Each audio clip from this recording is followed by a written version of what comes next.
Hello everyone, welcome to the stream. Nice to see you all here. I hope you had a fantastic day, and today we come together again to watch the third of the three Peter Jackson Hobbit films in the extended edition. And there he is. I'm finally here. Sorry for being late as always, but yeah. Sometimes stuff doesn't work, which is currently the case, and I still don't know why exactly. So there's that, I guess. But yeah, I hope you people had a good day. Radagast, every time these watch parties happen, I always have chores to do. Looks like I get to listen in a while while working. Listen while working on my car. This time it was a bit unfortunate, of course. But yeah, scheduling these watch parties is always a bit difficult, as you can imagine, because yeah, so much stuff is happening. It is like there's so many different people around the world, and time zones are a problem. The last time I hear your voice was like forever. Yeah, Baldur's Fate for sure. Currently, I'm struggling to tell my console that it should play the thing. Kind of doesn't want to do that. I guess it's less the problem of the console playing it more than the problem of the video signal. So I have to figure that out. One moment, chat.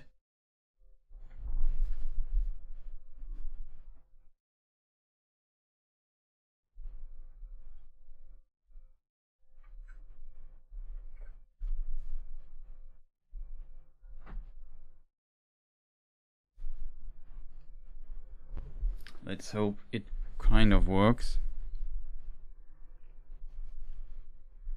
It's always a bit annoying, I have to admit. My first watch party ever, no clue what to expect. So yeah, basically we watch the Hobbit film in the extended edition. You have to find some way to play it on your screen locally, and then have the stream kind of running in a background or on a different device. Then we talk about it and chat a bit about the film. And I hope it works. Currently, I don't know what it is. Now we have that at least working. That's good. Can at least manage to get it on screen. I'm not sure what it is with sometimes playing this thing here and getting the video signal. Sometimes it simply does not want to work. We will see it in a moment. Also, welcome Rosemary and Time Lord and all the other people. Priscilla TV.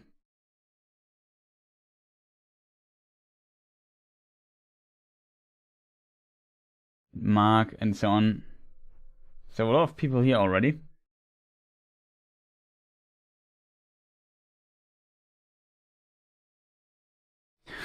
We have to do it. Well, we still have to watch the good films then in December. So we have something to look forward to.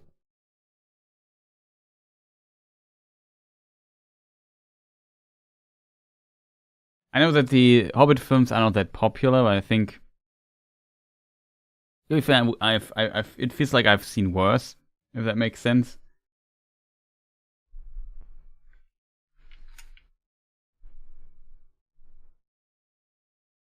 I'm not sure exactly why it always takes like ages for this particular Blu-ray to be read by my Blu-ray player. It's fascinating.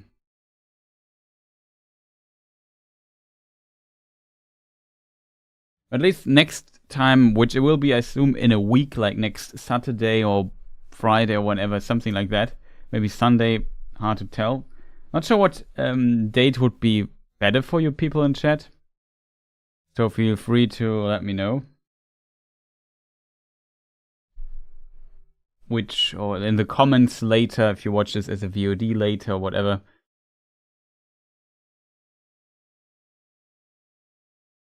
Let me just see, what would be the next weekend? So it's either the 6th, the 7th, or the 8th of December 2024. That is when we will start with the Fellowship of the Rings. Looking forward to that one because it's still one of my favorite Peter Jackson films. It was hard to pick one, I think, but I think of the trilogy, I almost like it the most.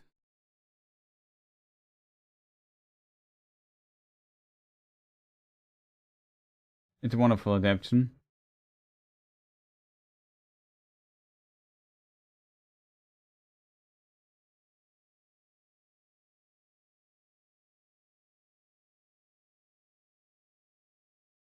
I'm not gonna watch the movie along, just going to listen to the stream. Well, you can do this, of course, as well. That's perfectly fine.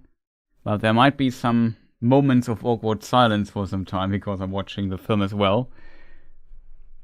At least on paper. Like, currently, there are some, let's call it, technical difficulties. One day we could do a watch party for all the extras on the DVD. Yeah, that would also be kind of interesting, I guess. Can you tell I like watch parties? I see. It seems like it, yes.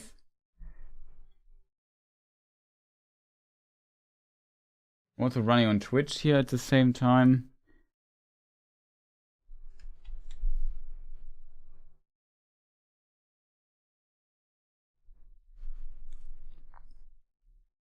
Still don't get it, chat. I'm trying to kind of kill some time here in the meantime. Why is it always so difficult to get these films to play? I don't know. My setup is really strange when it comes to that.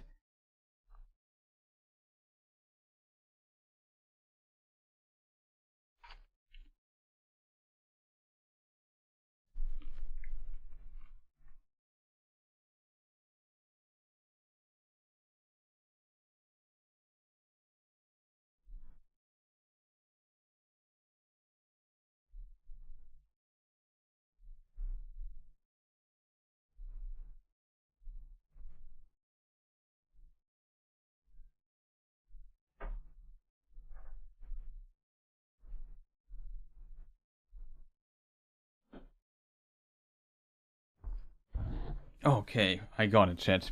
It works. Awesome. That took some time to get it to work, but it works now. Okay, I can actually see the film. We can start, chat. Isn't it awesome? Sorry for the inconvenience here. It's always the same. I started, it never works the first time. It's a fascinating phenomenon.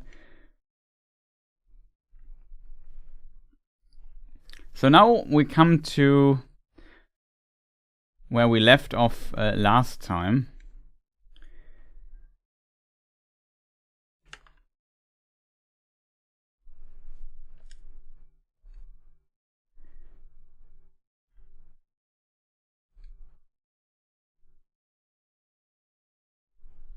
Okay.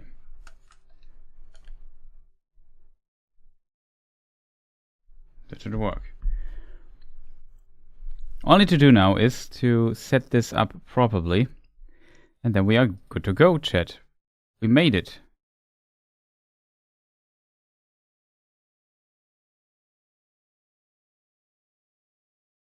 Or I have to move the timer around. So this timer is for synchronization reasons. Maybe I move it somewhere else.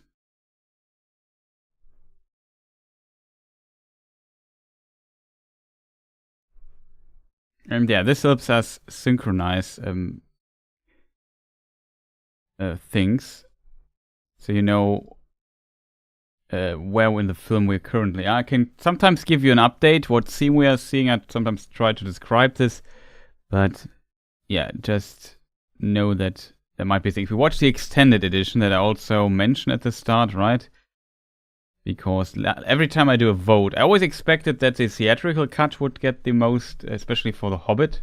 For Lord of the Rings, I would definitely expect the extended edition to be, like if I say, yeah, let's vote what we shall watch. I always expect that. Let me just double check if it works. Yeah, it works. Okay, reset. I always expect the extended edition for Lord of the Rings, but The Hobbit, I think, it's not that popular, but it seems even there I made like every year I made a vote, and every time the extended edition won by a huge margin also. So it seems like people prefer that version. And to be fair, I think the extended edition helps The Hobbit quite a bit here and there, though it's unfortunately these films are still very flawed because there's just too much weird stuff added to it. But we will talk about this in a moment.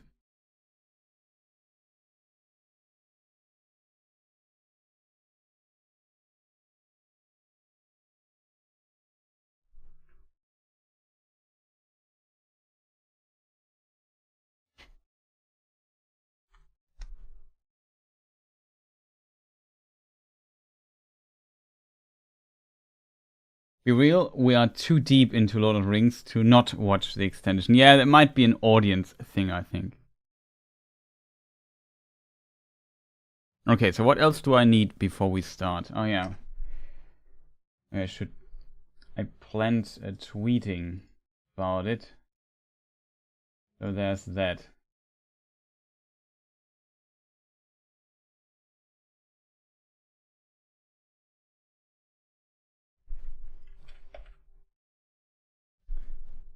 Let me just double check how the film is called.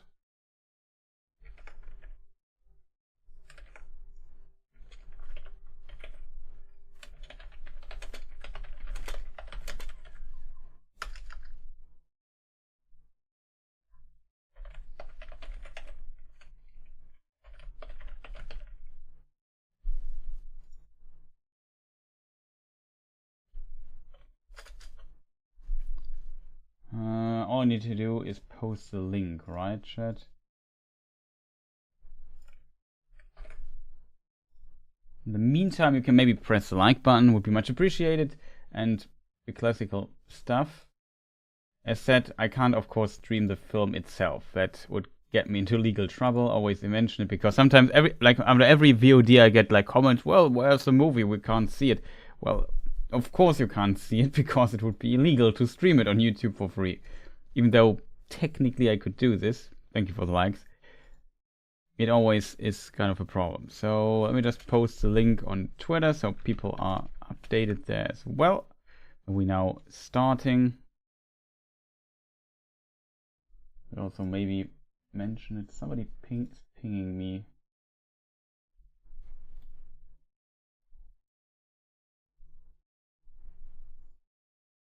Go to general or something.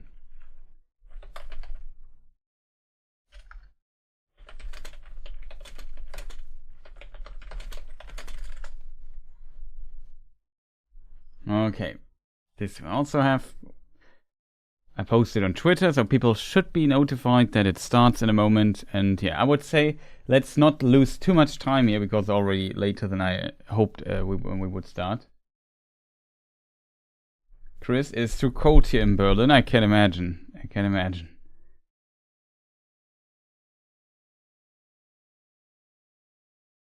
They were successful in taking the day off. Yes.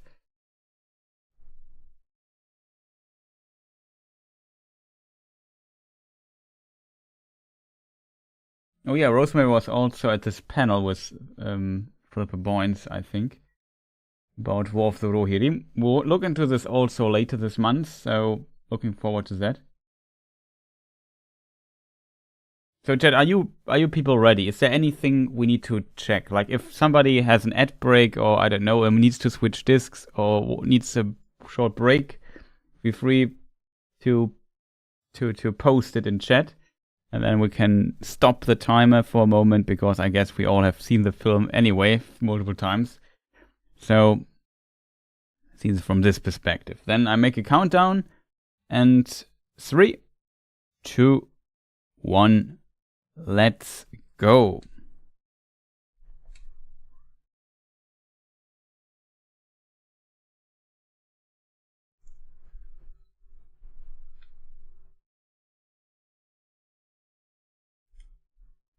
So, yeah, New Line Cinema. is currently the logo we see. Not much has happened yet.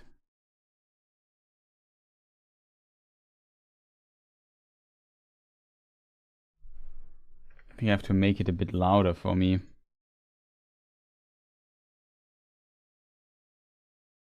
So yeah, the film ended close to the or with Smaug flying away from Erebor and attacking Escaros or Lake Town. Yeah, Smaug is out. Also, Alexi, welcome.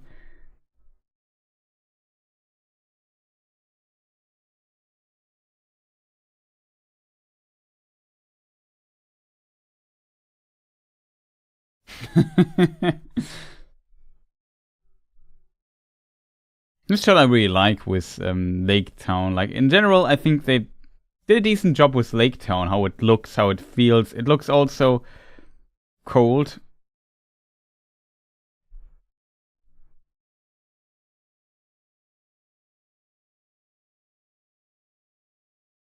Of course, they have also like a secret bookshelf to evacuate the riches of the master of Lake Town.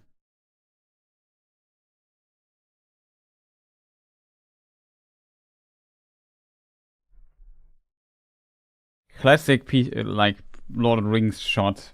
The sound goes out for a moment, and then something terrible happens.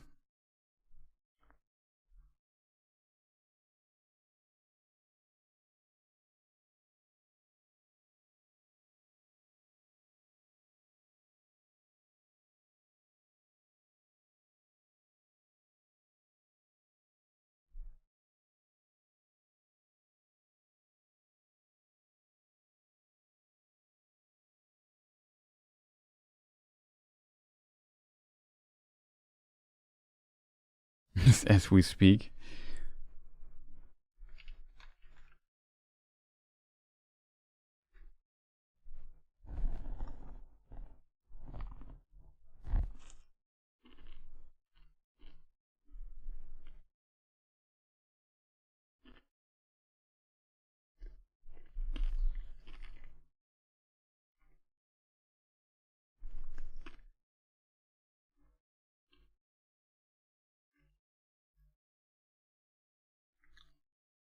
And there the fire comes.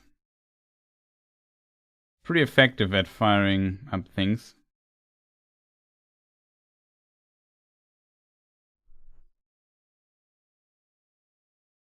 And very interesting that the film starts like this.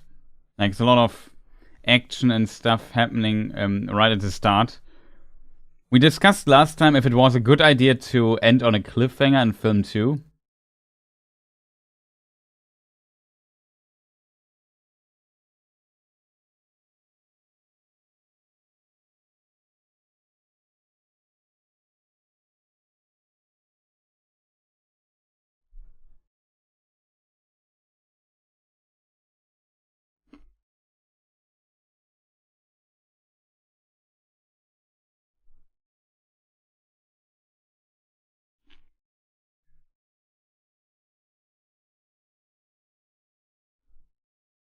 Oh no, now comes the... Now comes the scene with the rope and the Master of Lake Town.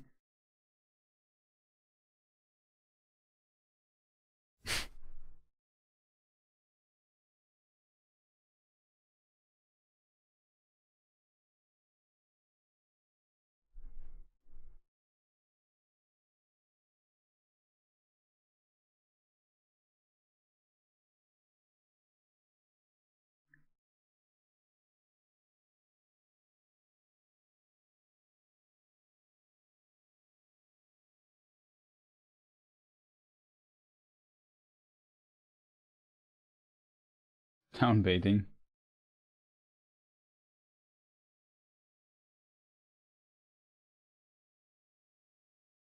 It's said that everything looks so much more fake than Lord of the Rings. Yeah, for sure. This film is much CGI heavier than the previous films, for sure.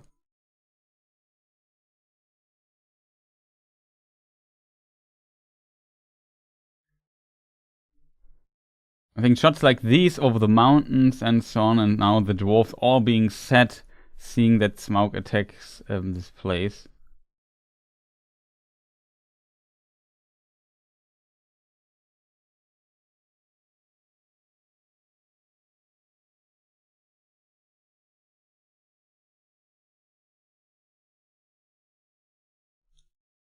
The only one that is not really moved by all of this is, of course, Thorin and his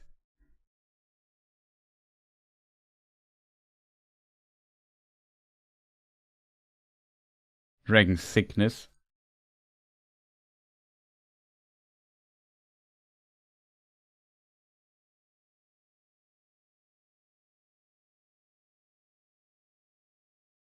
Yeah, Bilbo, what have we done?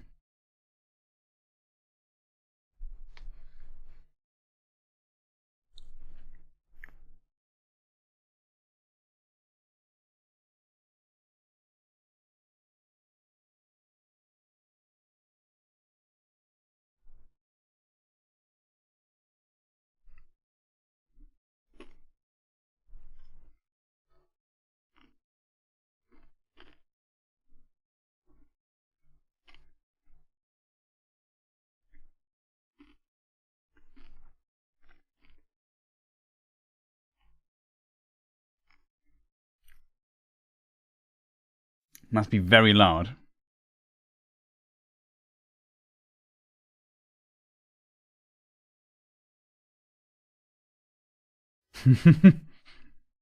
Okay. You also saw the same, just cut the rope. I kind of like that.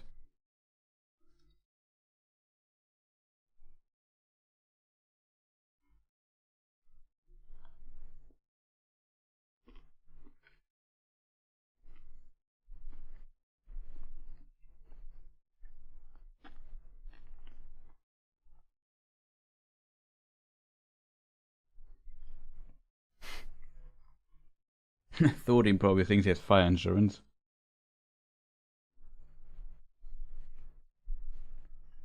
He's worried that the price, that the incident will increase the price of the insurance.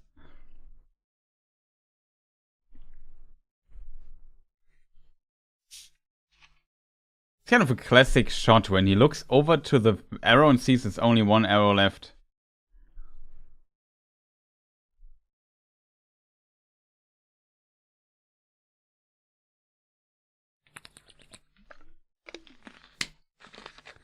This shot, I don't know where I've seen it before. It reminds me of like old black and white films. Know what I mean? There's a certain characteristic and how he acted in this scene.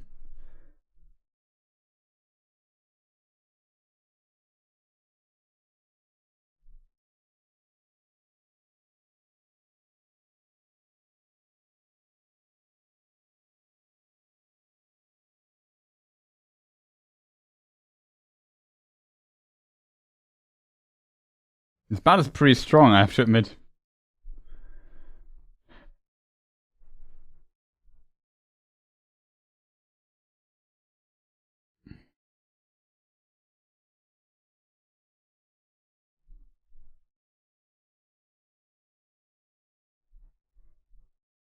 I made I made it. No notification. Thank you, YouTube.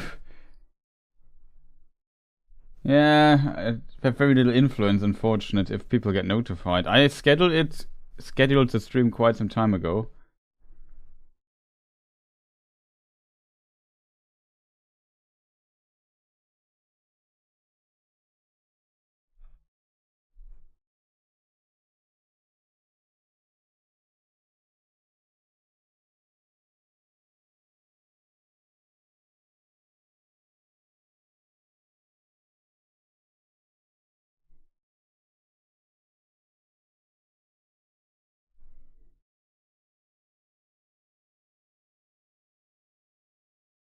This MacGyver scene.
Good shot.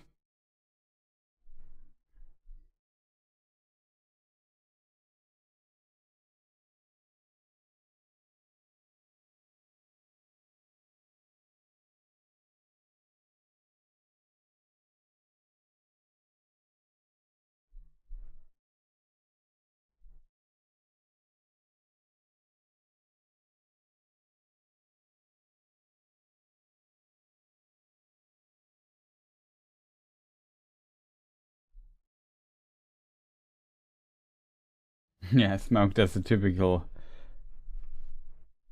villain mistake of monologuing, yeah. And of course he lands exactly on the Master of Lake Town.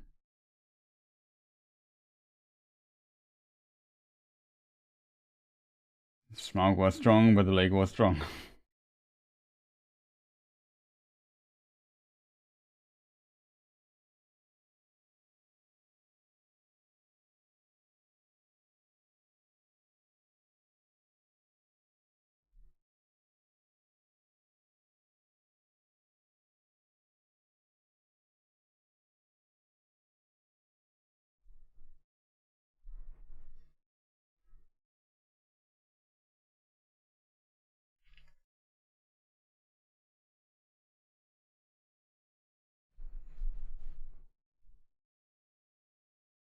Me some Thranduil. Yeah, he seems to be a very popular character.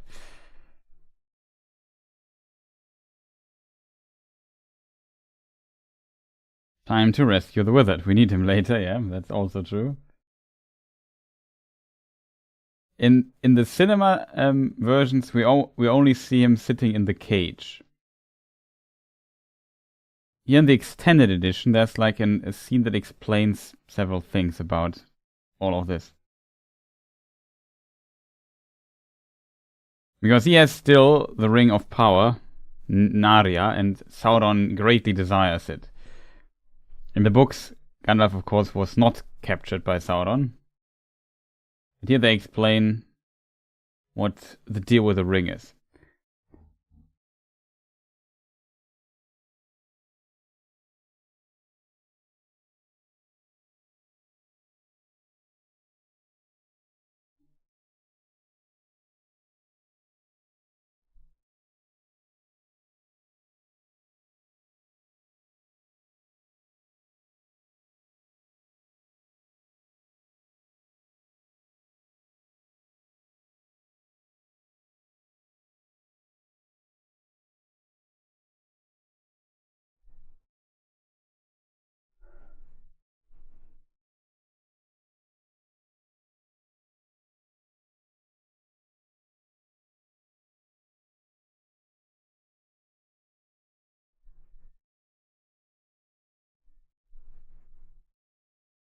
Of course, the love story. So just imagine Smaug would have been killed in the last film. Then basically the film would start here, the third one.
What a great friend Kili is.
Oh man.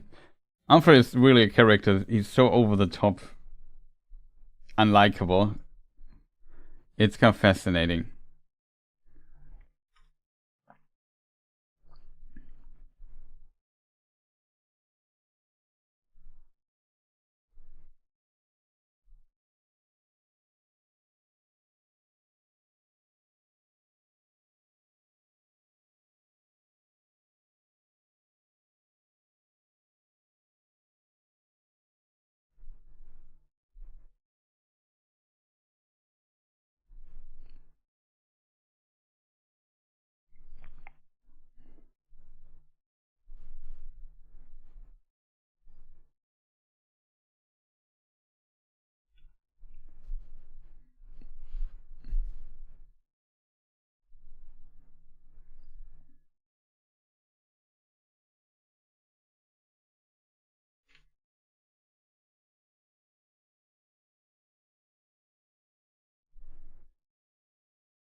Nah, he's just too over the top. I also don't like the Alfred design.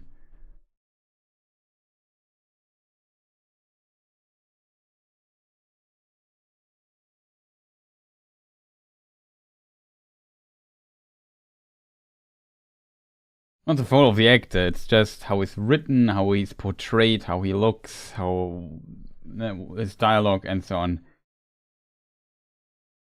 It's just too bad. Like there's no... It's so over the top that like usually it's cool if a antagonistic character has some kind of nuance, some kind of, I don't know, there's something subtle how his character's written and so on, make him kind of a believable person. But he's more like, I don't know, he's almost cartoonish bad. You know what I mean? He doesn't fit into the world. That's a big problem, and the show has a big problem currently here at the beginning and here and there for like an antagonistic character. Later, of course, Azog will step in for that, but Azog is not currently there, so they need something else to do and generate some conflict here and there.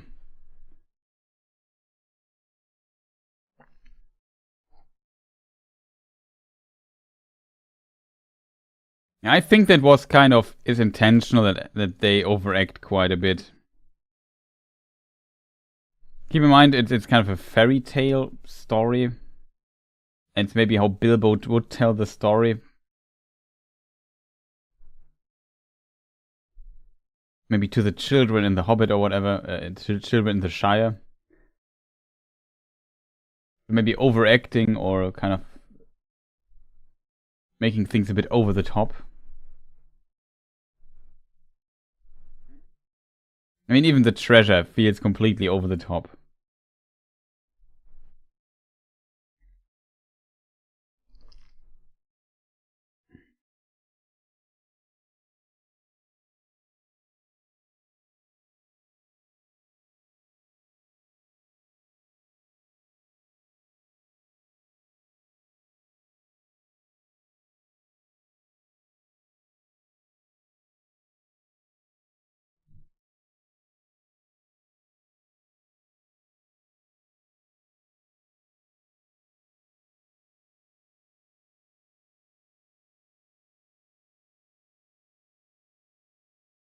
The dwarf reunion.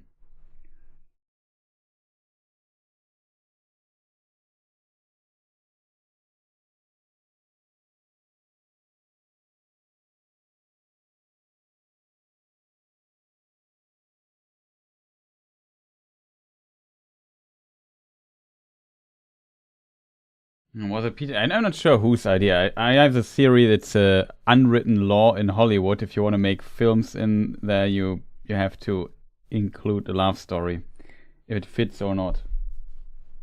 It feels very tacked on here in all of this.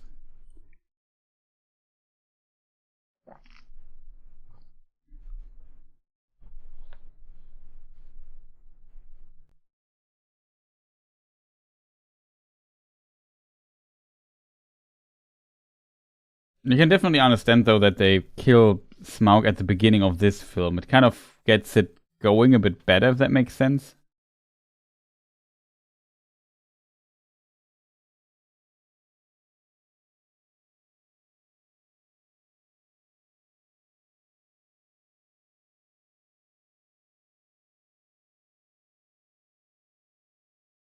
Sneaky Bilbo. Yeah, exactly. That's what I meant with maybe he tells that to kids in the Shire, to Hobbit children. We were also used to exaggerate the story when reading it sometimes, retelling it sometimes. Yeah.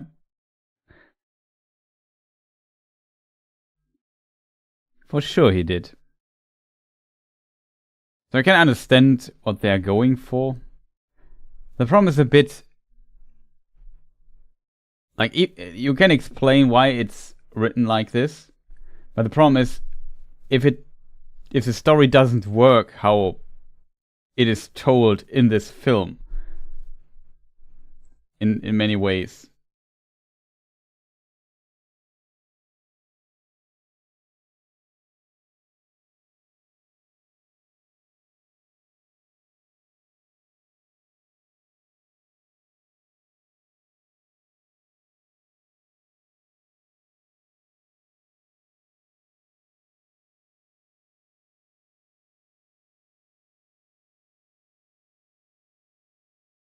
On the burglar, indeed.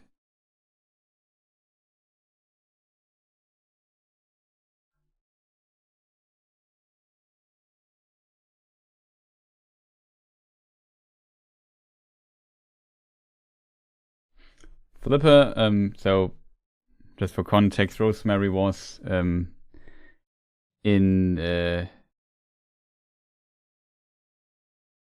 was like, we could call it an event. It was about to do, I think, War of the Rohirrim with Philippa Boynes, and it seems they talked also about this, or there was a question asked. Philippa was saying yesterday that the studio kept trying to push them to make Arwen be more Xena warrior princess, and they had to push back a lot. Like, they wanted her fighting at Helm's Deep, etc. Yeah, exactly. There's even the deleted footage where we see her fighting there. Or at least there's some screenshot of that.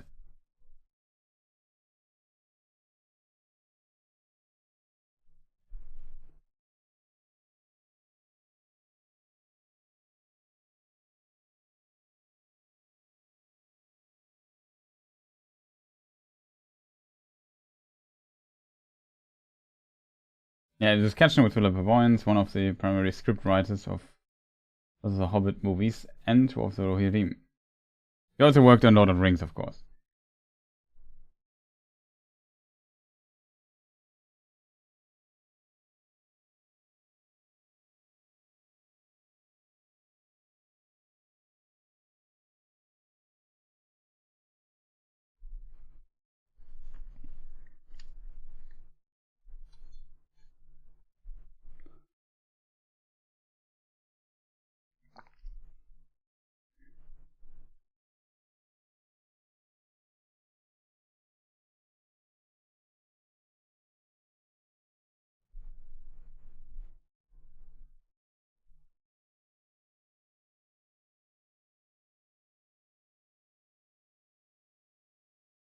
We'll find out.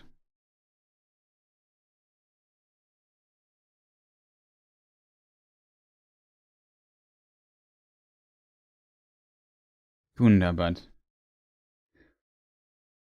Also an interesting addition to the film, the Gundabad thing. They explain it too little, in my opinion. Like, in the books, it is very important, it's a sacred place for the dwarves.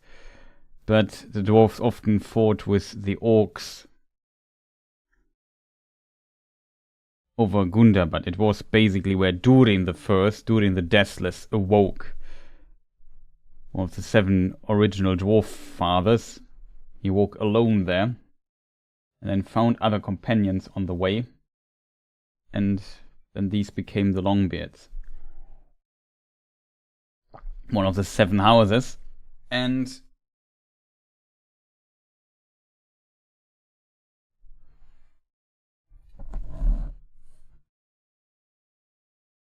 that led to the creation of Mordor. Now we get the explanation with the rings of Gandalf.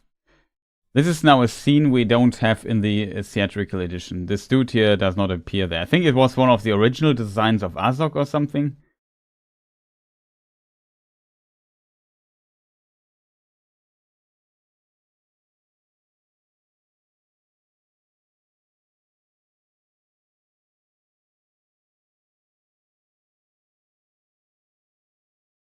The Ring of Fire. Where are the other rings?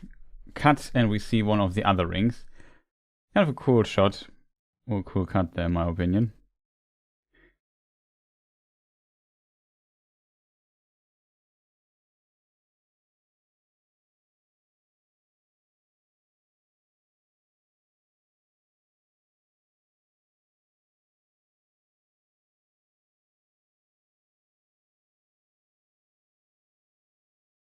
But yeah, in the books, Gandalf is not kept there.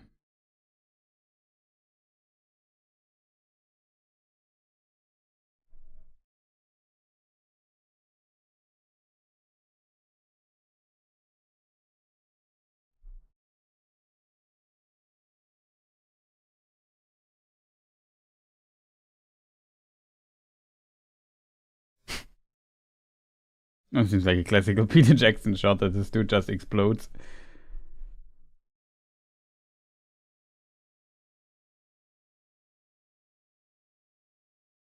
Very strange scene indeed. Interestingly, in the book it says that it is due to Saruman's devices that they could win. I forgot where it was written, but we looked into it in some lore discussion stream, I think.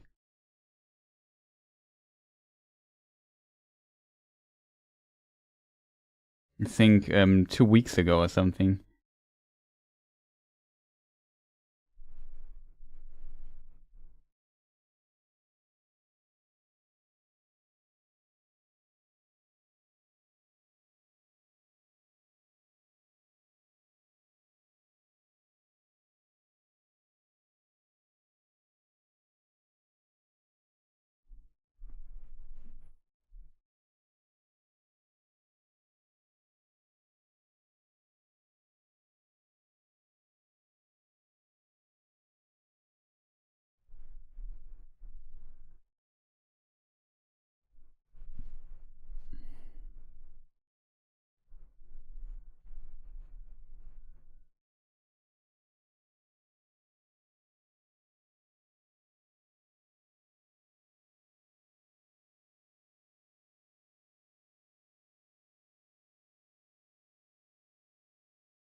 Yeah. Now they have to kind of show the conflict.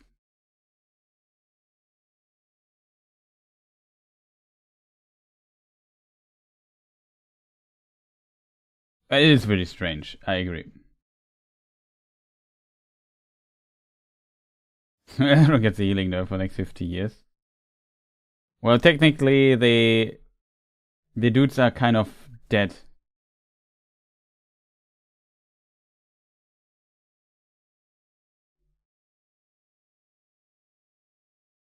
Also, he doesn't kill the Nazgul since they are still there. It's kind of funny that Radagast also appears here.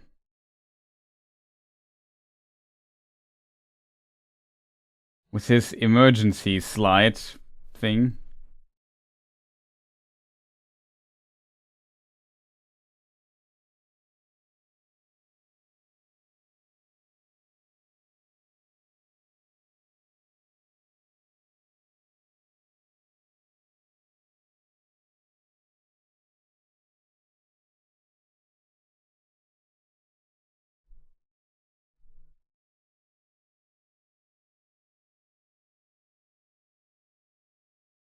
I've no idea what is happening. Yeah, that's, I guess, kind of deliberate.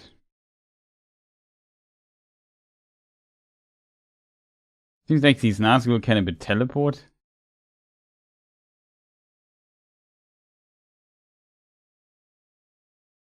In theory, this is at least my idea that these are Nazgul. Count the Maya in this scene, yeah.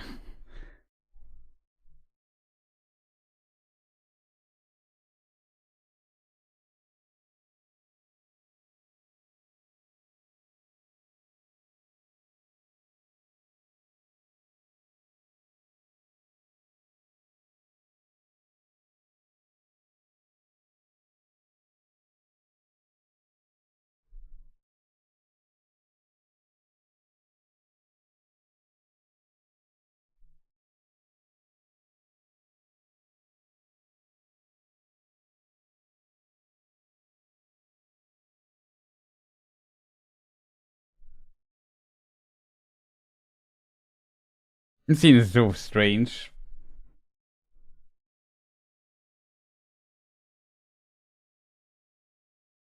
You can out here doing the ring, yeah.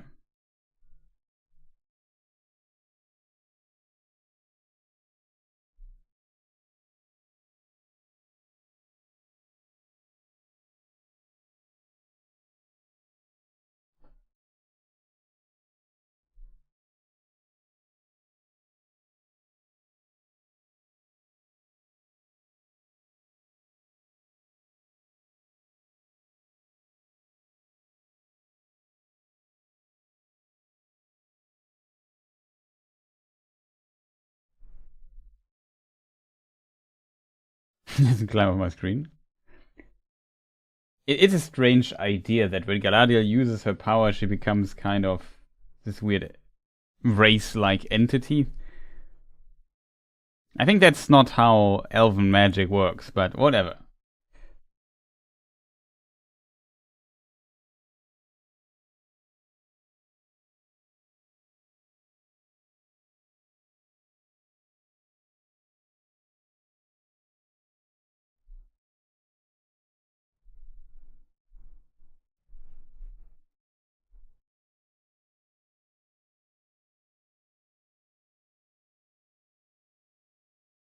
Leaks out onto me.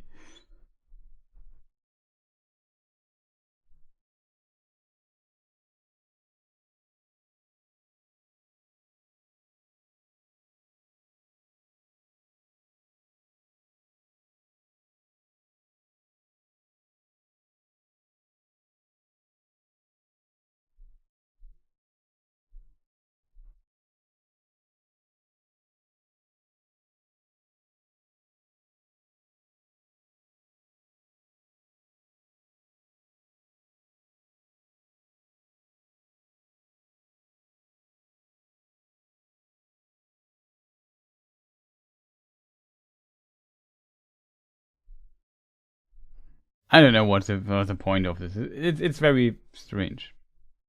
Twiddle the top.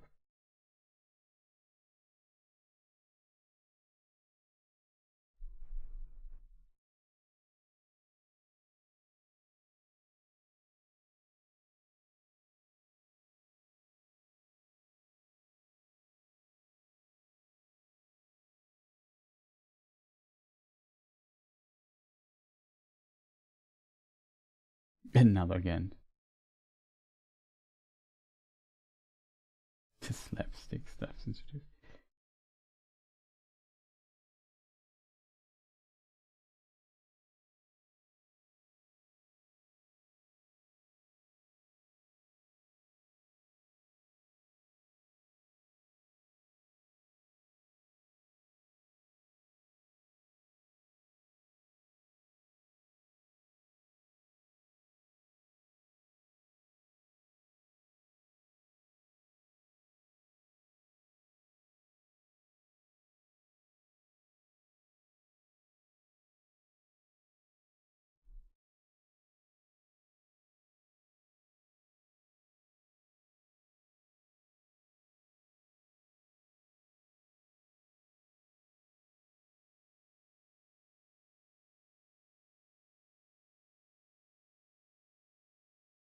Now it comes to the better parts.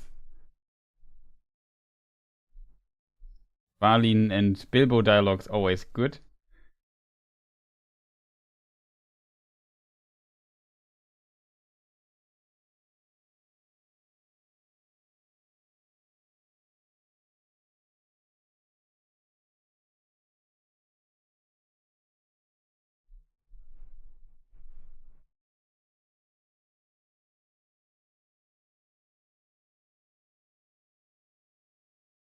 But yeah, coming back to the Galadriel and White Council stuff.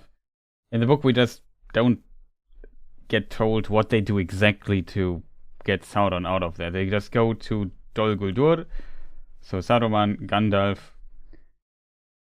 Elrond, Galadriel, and who else might be, like Círdan potentially, who else might be in the White Council, and they attack Dol Guldur in some way. If they have an army or whatever with them, who knows? But they go there.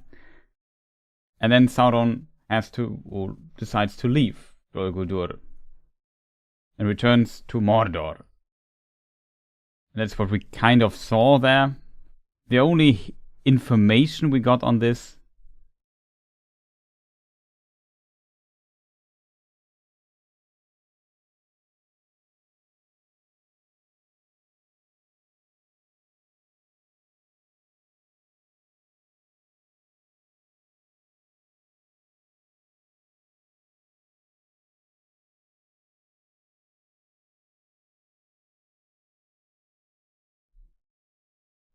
yeah, now come some better scenes, luckily enough, after all these strange scenes.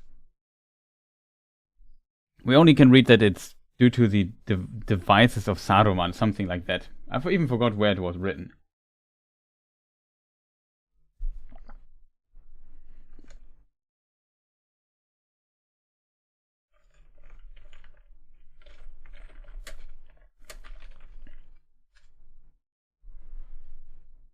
Yeah, here it is in Lord of the Rings. Which chapter is it? I would assume, yeah, it's the chapter, the Council of Elrond in Lord of the Rings. But Saruman has long studied the arts of the enemy himself, and thus we have often been able to forestall him. It was by the devices of Saruman that we drove him from Dol Guldur. It might be that he had found some weapon that would drive back the Nine.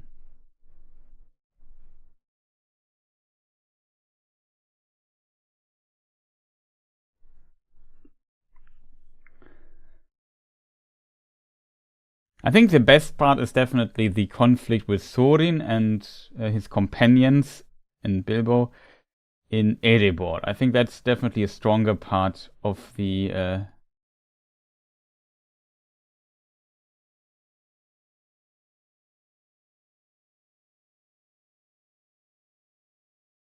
films. Yeah, of this film here.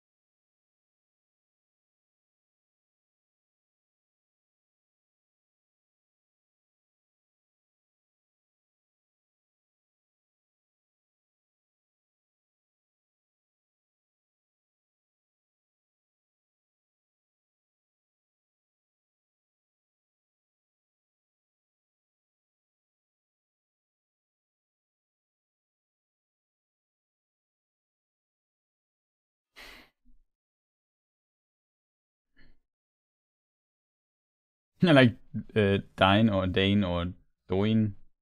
He's the right kind of crazy. Yeah.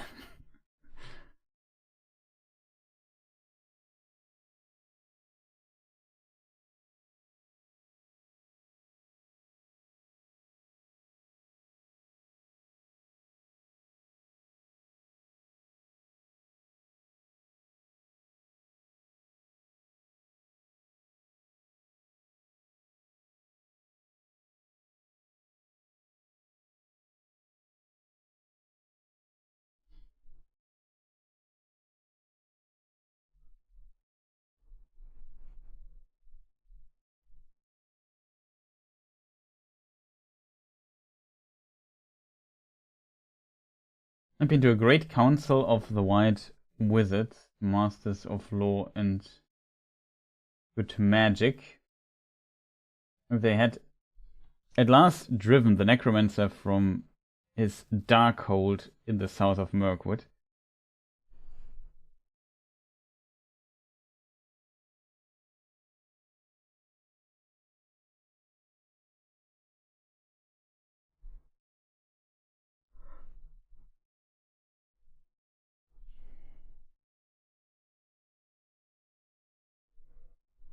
I mean, to be fair, they at least show us, typical for Peter Jackson's, quite a few landscape shots. Now the interests of all these different factions kind of are introduced. So men need to rebuild after losing Lake Town, being attacked by the dragon and killing the dragon, which is actually a problem. So they definitely did some work there and had their losses. And now Thranduil comes there and says, well, I helped, kind of. And now the dragon is dead. Now I'm here. And he brings some aid. It's very nice of him. But they definitely know that the dwarves returning definitely could have a positive impact on the region. There's Stag.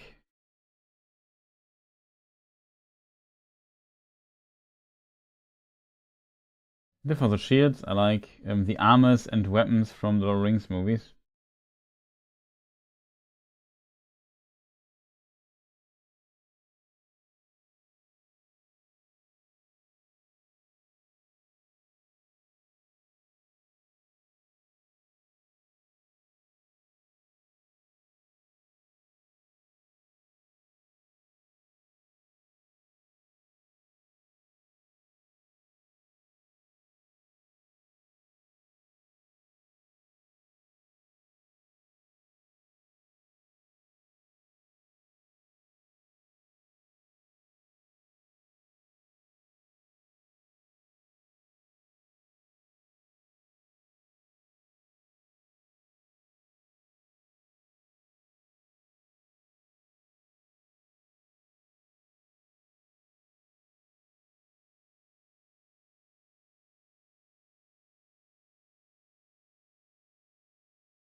I like that Thranduil kind of says, well, good luck. Try it. I don't think you will be successful, but why not at least try it?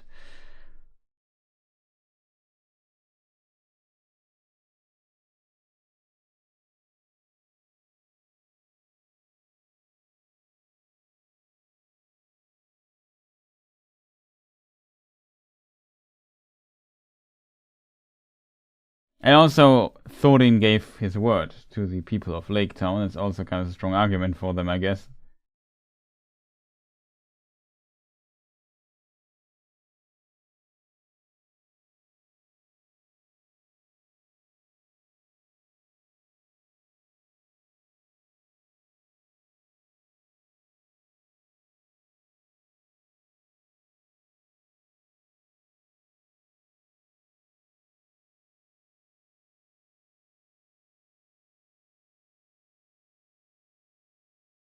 Very good evening, nice to see you.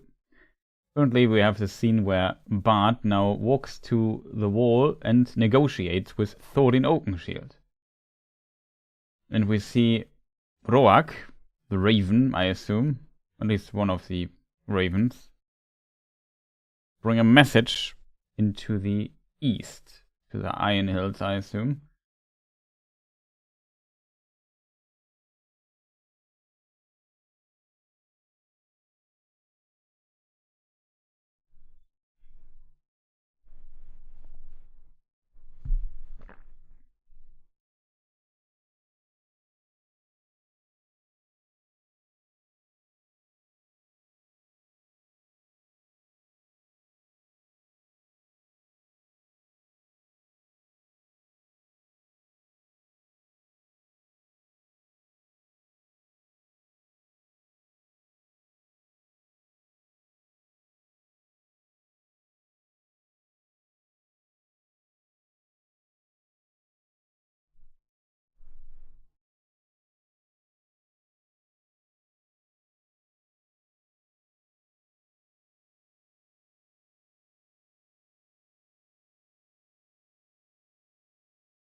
I like how he punches the wall in anger.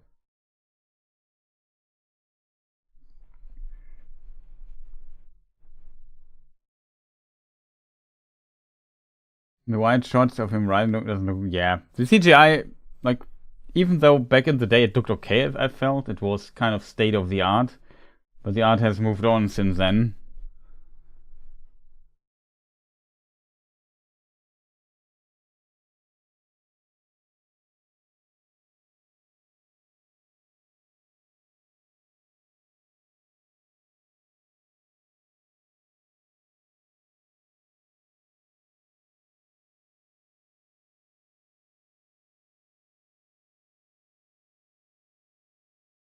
I do like the elk though. Yeah, the elk is a cool touch.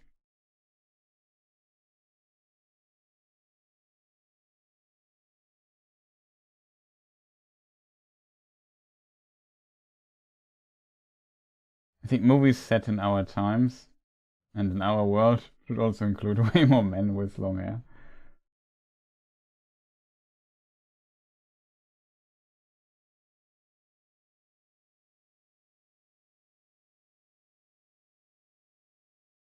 We watched the extended edition.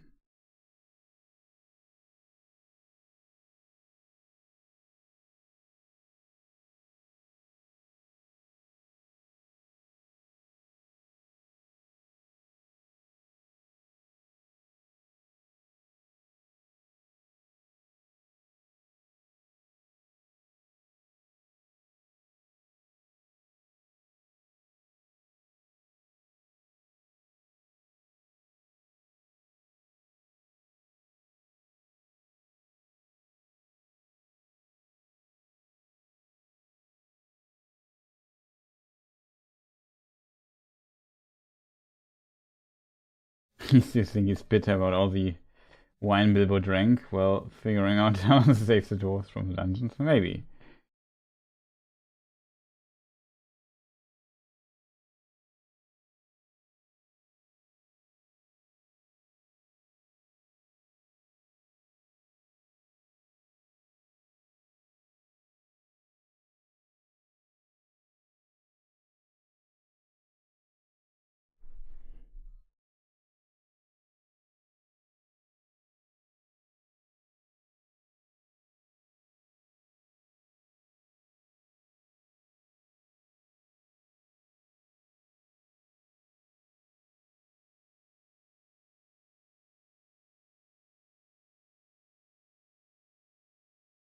Stack fandom.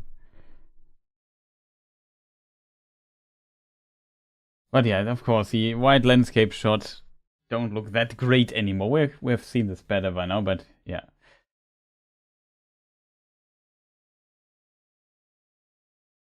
That's like a very kingly gift of Thorin for Bilbo, as we later learn. It's made out of mithril.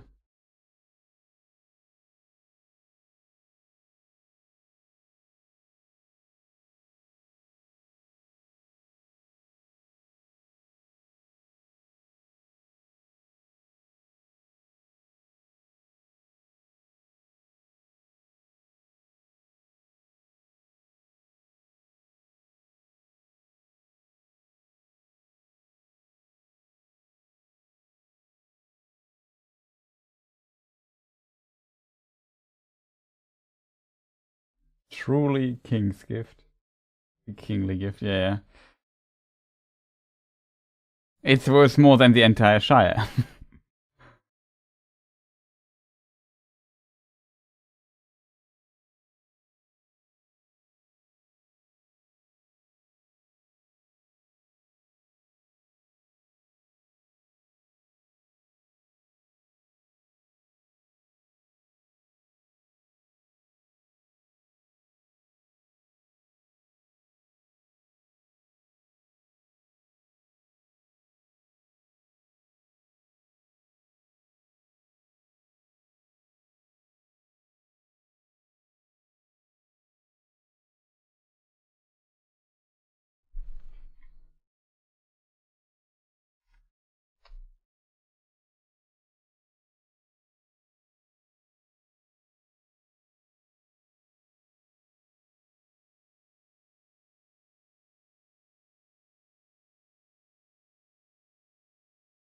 I kind of like the idea that he becomes more Smaug-like in his talking.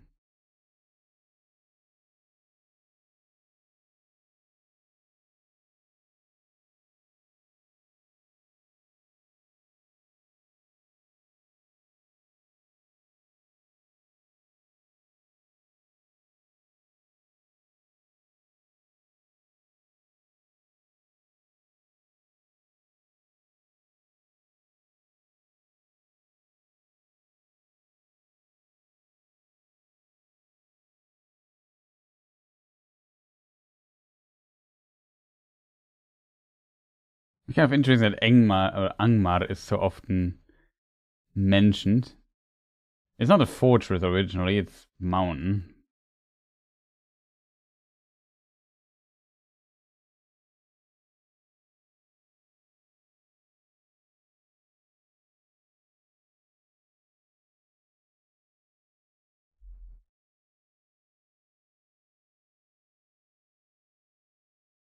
But it's not the elves that fought over Gunda, but it's the dwarves. It's a dwarven place. As I said, it's a sacred place of the dwarves because Durin awoke there. It's kind of the origin of the House of Durin.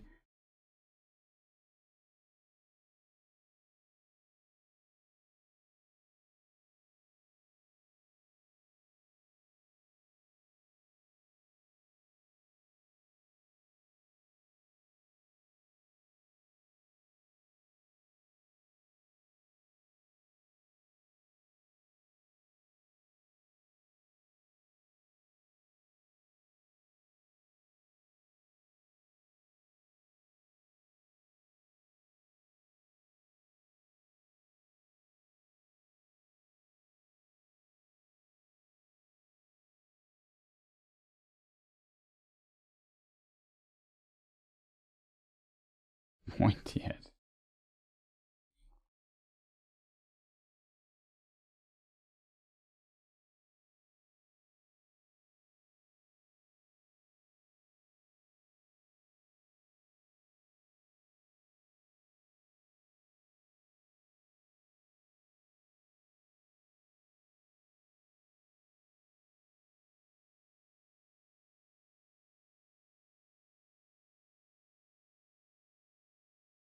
There's an interesting detail here. I think we see Gandalf kind of cleaning up a bit or something. But when they cut into the tent, he's standing there negotiating with them. But when we see the shot from the outside a moment ago, that's a cool detail, in my opinion.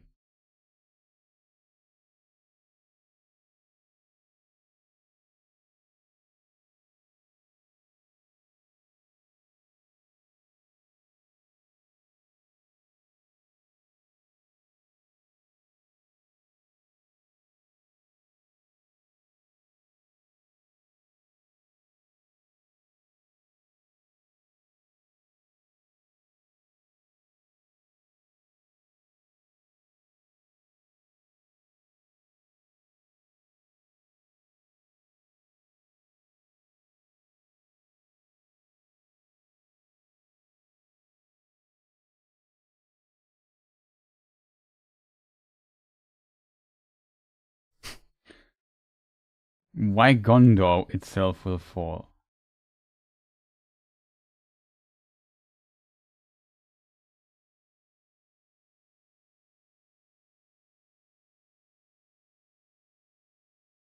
Because Gondor is in the south, and Angmar is in the north. So yeah, the Shire and Rivendell, okay. But Angmar is also not a topic at this time. Lord Findle said not to, let me just read it again. Let me just quote it directly from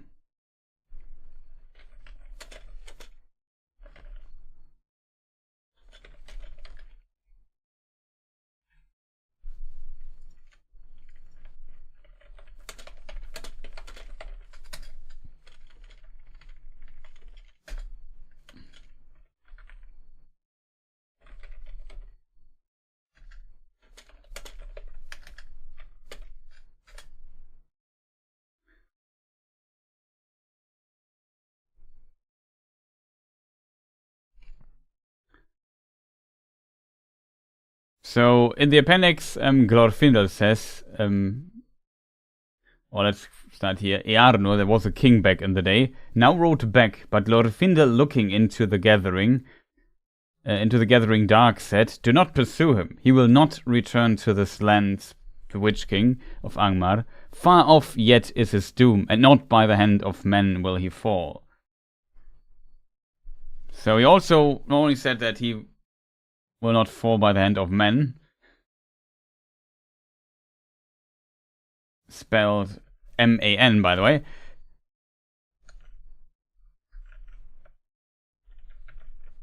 but also that he will not return to Angmar. So it's kind of a strange idea that he will return now.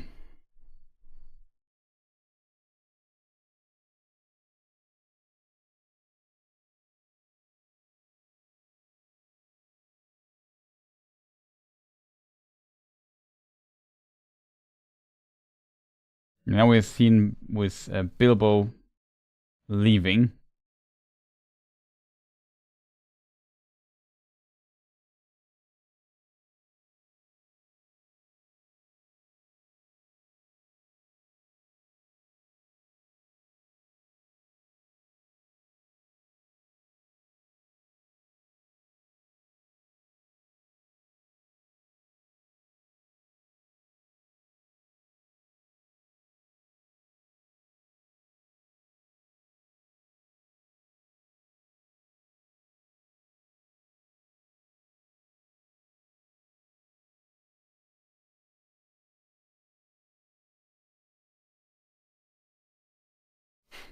Where was Gondor when Lake Town fell?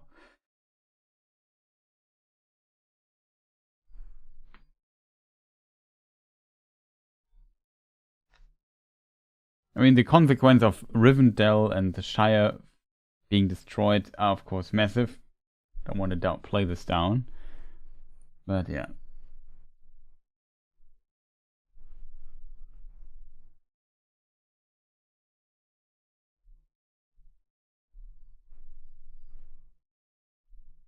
They often say goodbye to each other. It's kind of interesting.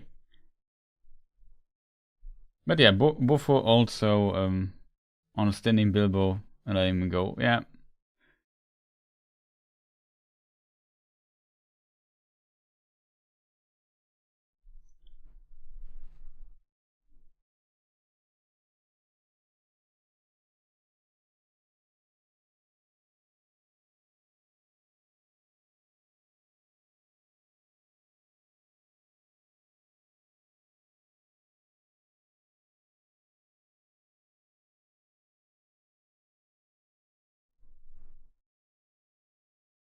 Speaking of where's Glorfindel, chilling in Rivendell.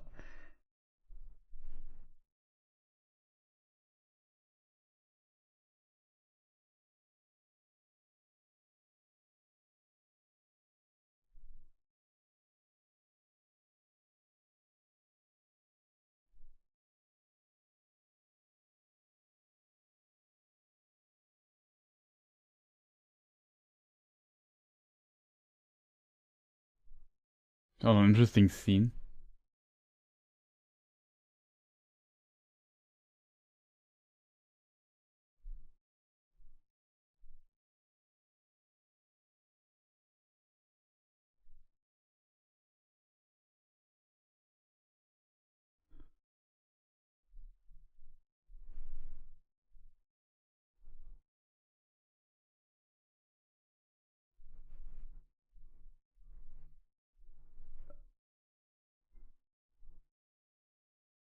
Technically,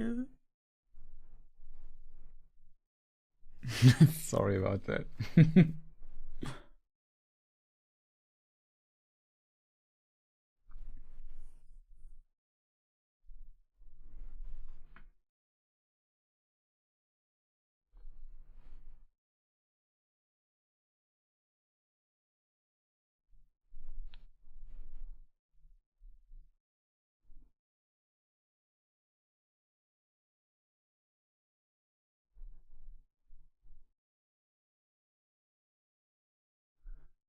The Arkenstone, a kingly gift.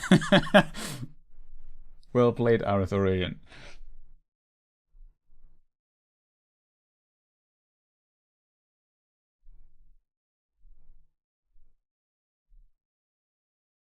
Is Bilbo actually a thief?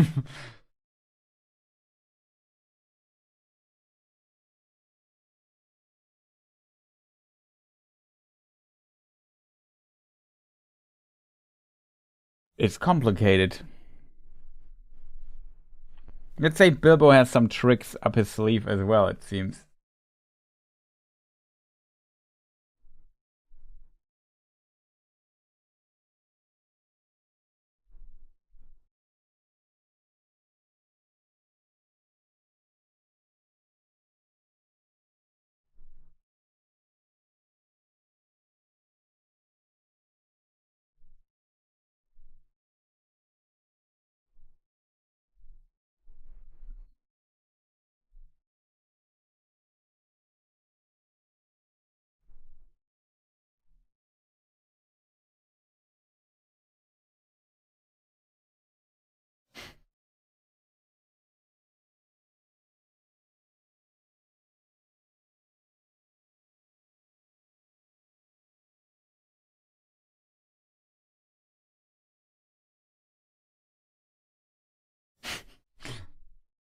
Alfred loves to be giving one task after another. He just want to have a big bag of gold and retire, I think.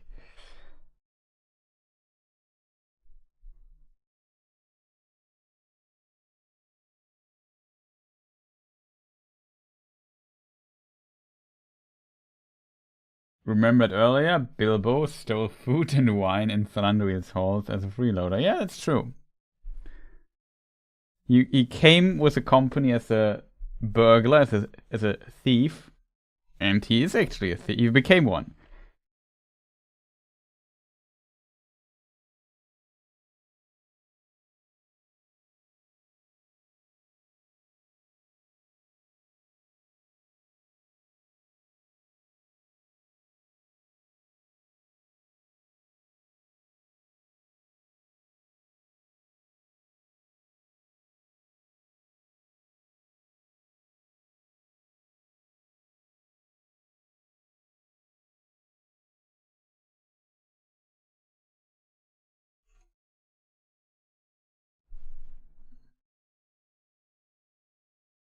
Yeah, it's a good point, Rosemary. The length of the spears or bows. They're also spears, so based on the height of these decks, endless, yeah.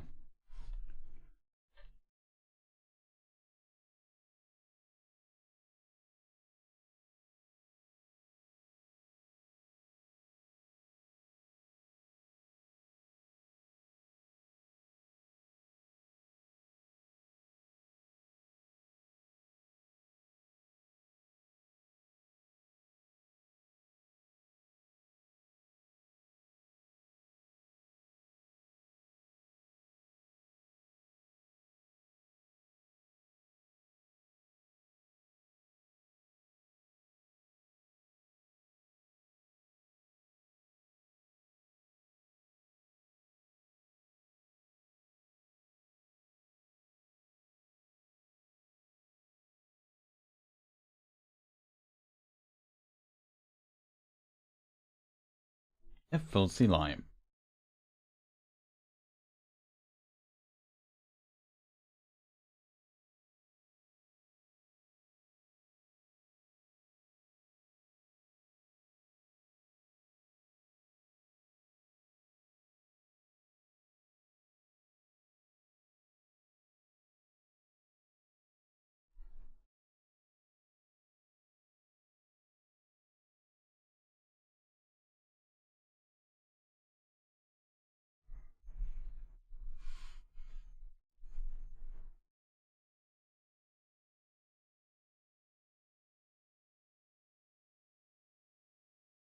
The nice Bilbo.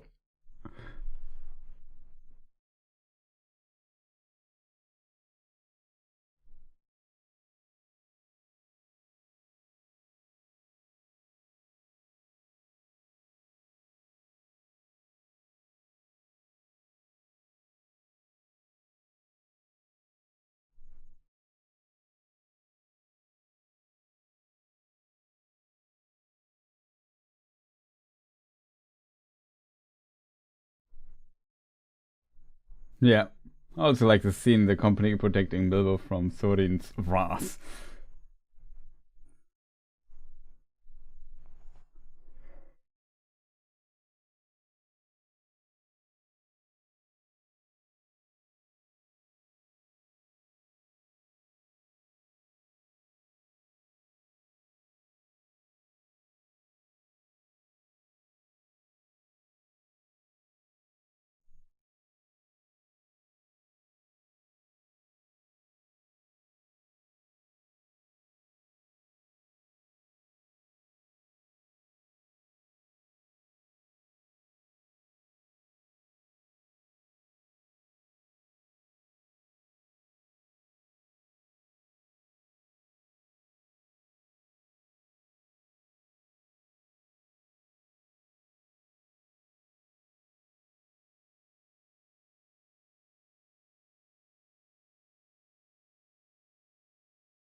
Shire Red.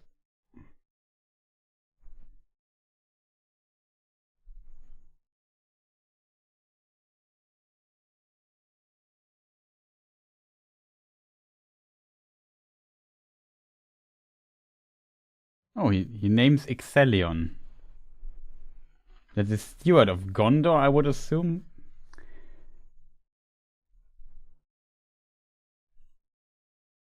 It's also the Tower of Ixelion, I think.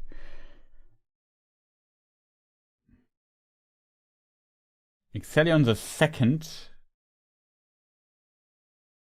was the father of Denethor.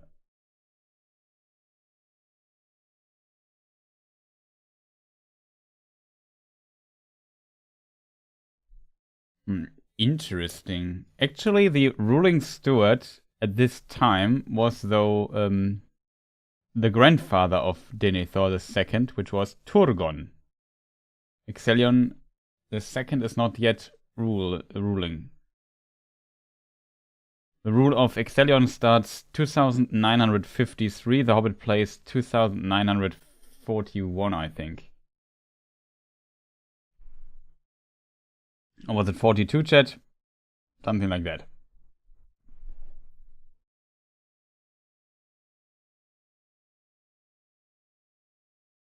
Ironfoot.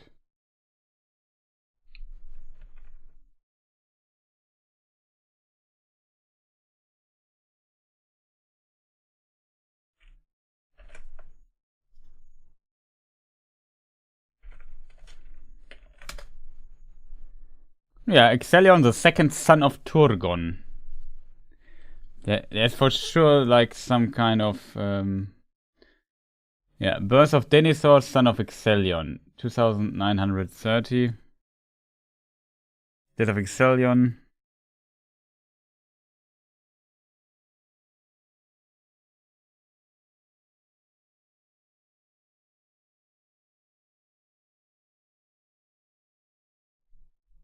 Thorin was a more reasonable one. Oh.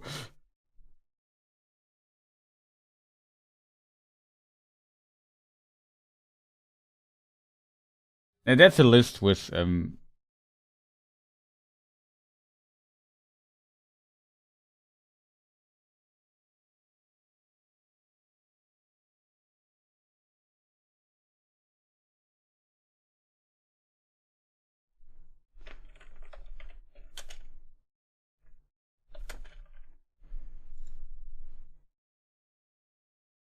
everybody knows Gandalf.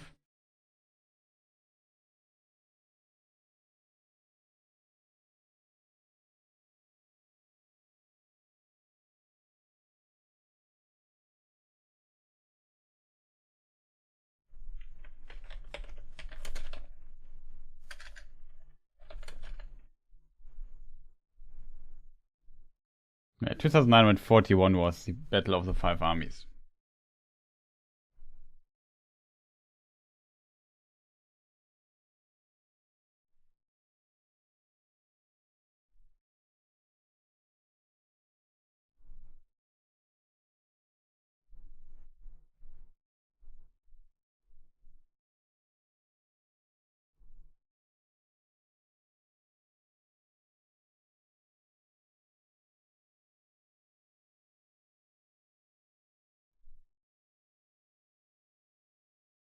Pointy-eared princess.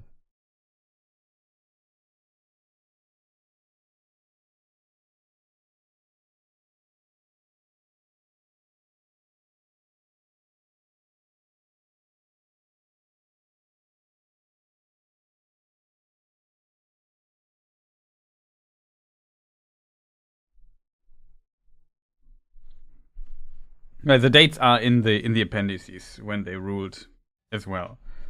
Just double checked. That was just the basically the start of the ruling.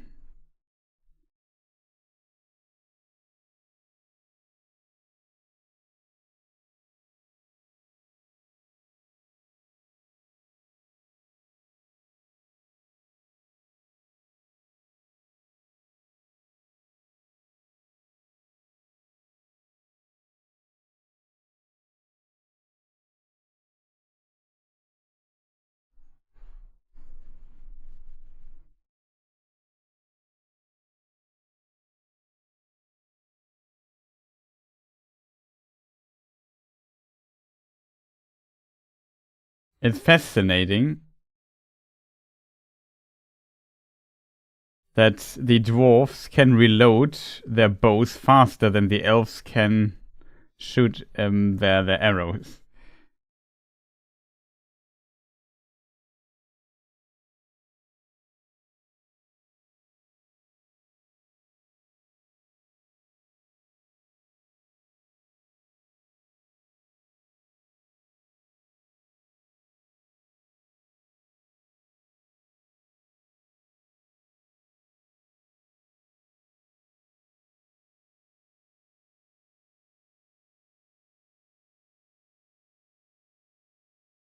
Goat cavalry seems legit.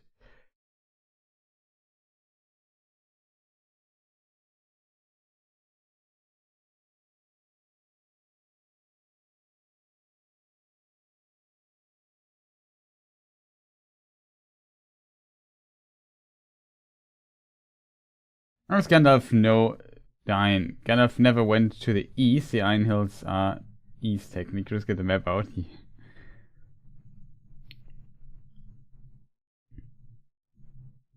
Hard to tell.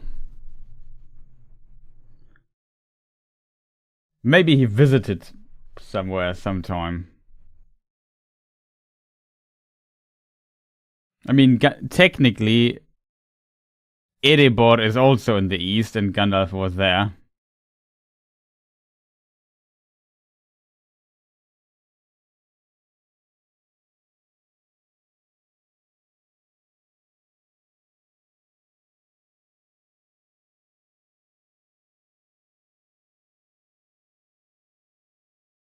Like Dine shouting in Kuzul and the dwarf war choirs. Yeah, the dwarf stuff is fighting stuff, I think, for a long time it's done pretty decent, I think.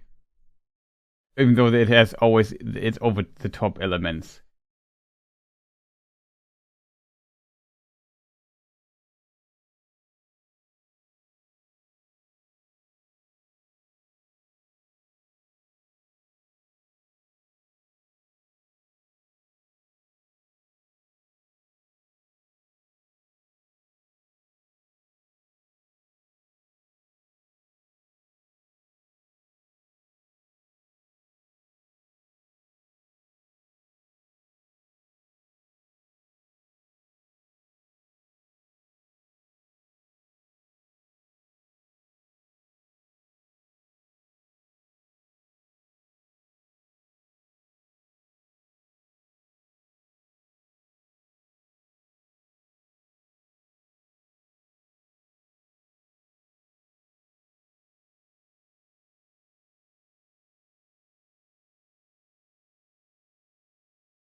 A little joke here. Is this a good place to stand? Maybe.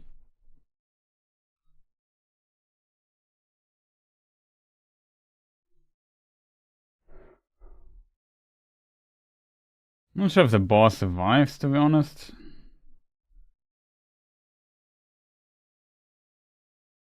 Oh, this is this weird chariot that kind of cuts through the legs of the orcs and stuff. Very strange.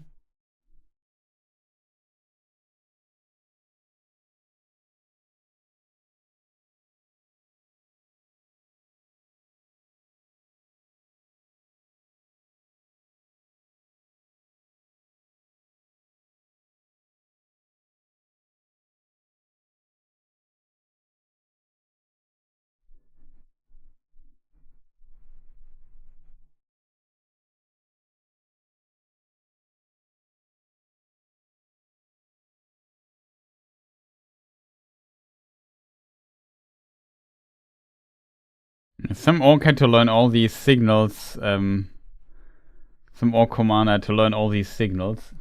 Kind of funny.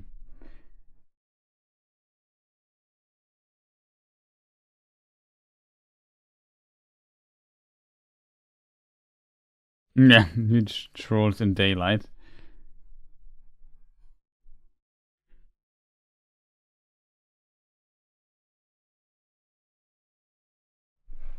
Kind of interesting that they have so many trolls here in this particular combat.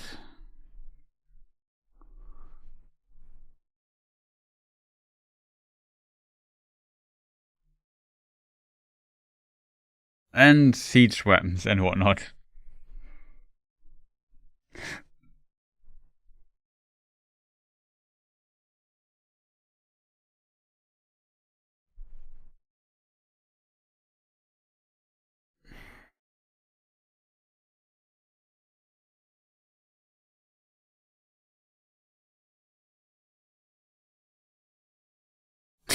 This weird kamikaze. I don't know what you call this. Headbutt to the wall? I don't know. That's also so weird. It is confusing indeed.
Yeah, there was one scene in Rivendell or something.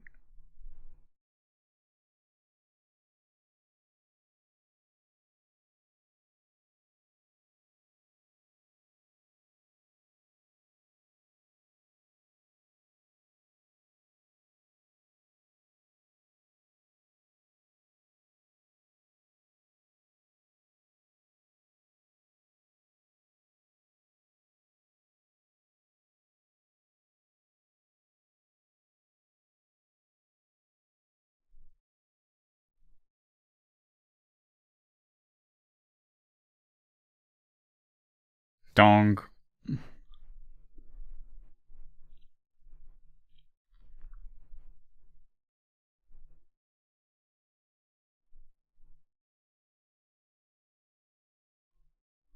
This is all such a. We talked last time, last watch party over this as well. This weird giant troll, where his arms and legs are replaced with morning star things. What on earth is his design? And he has like chains to his, I don't know, removed eyes, and if he pulls there, he turns left and right. What is this weird entity? It's a brutal design.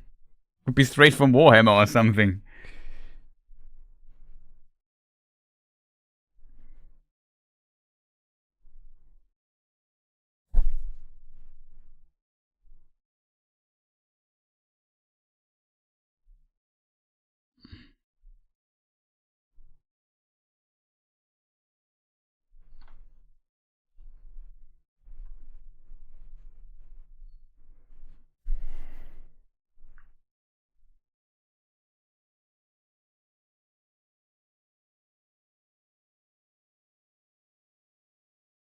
It's for the slapstick scene with Buffalo. Yeah, it is, but it's kind of bizarre, I have to admit.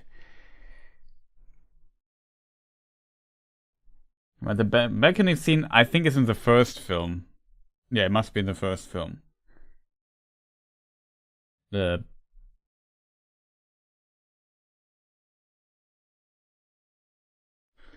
I mean, he was also in charge of Lord of the Rings. This other strange scene with the. Oh no, not the poor elk.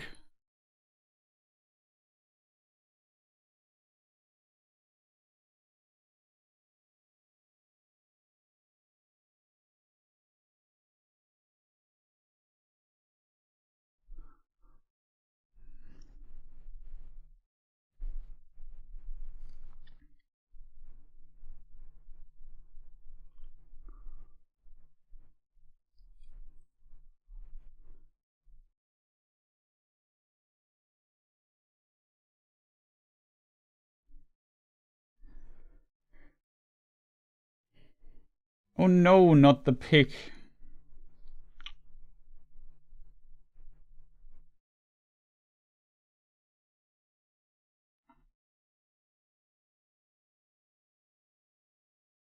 I like how he just gives the helmed orcs headbutts with his with his unprotected head and wins.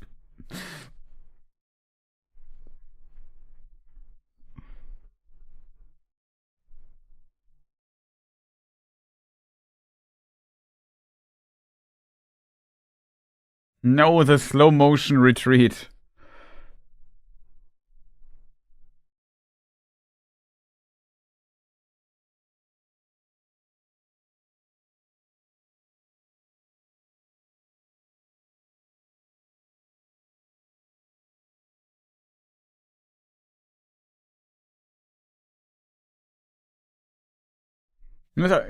It's a cool scene now, I think.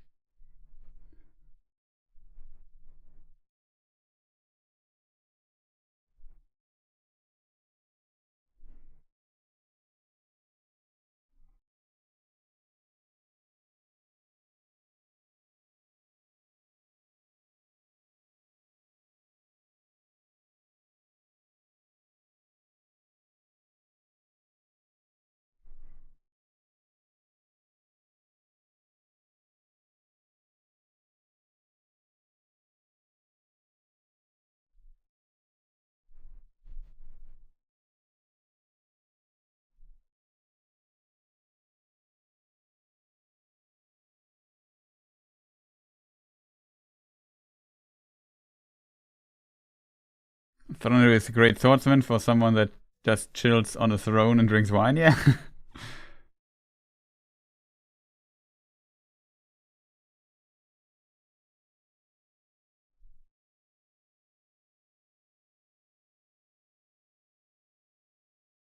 Stonehelm, yeah. Might fit.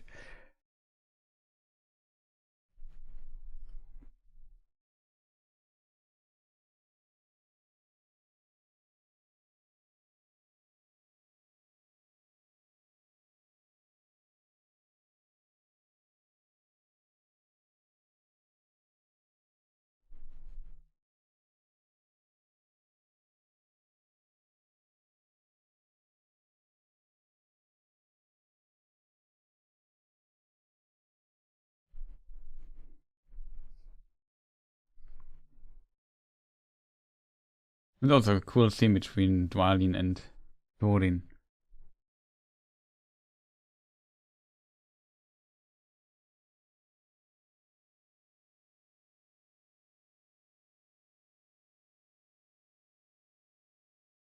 And yeah, Dwalin is his, I guess, most loyal dwarf.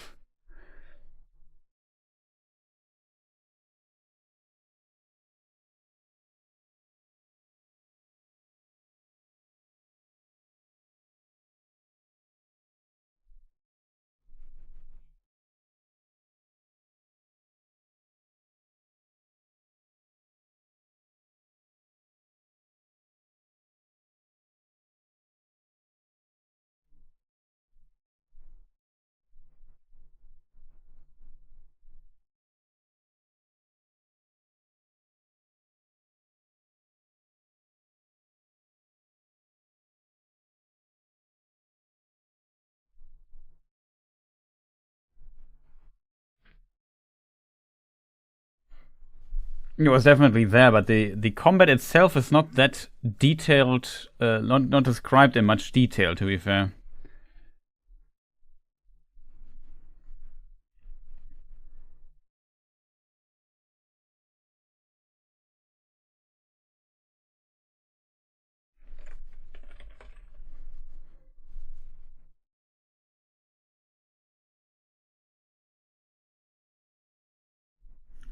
It's also not clear if King, the Elven King, King Thranduil, as he's later then called, directly participates in combat, to be fair.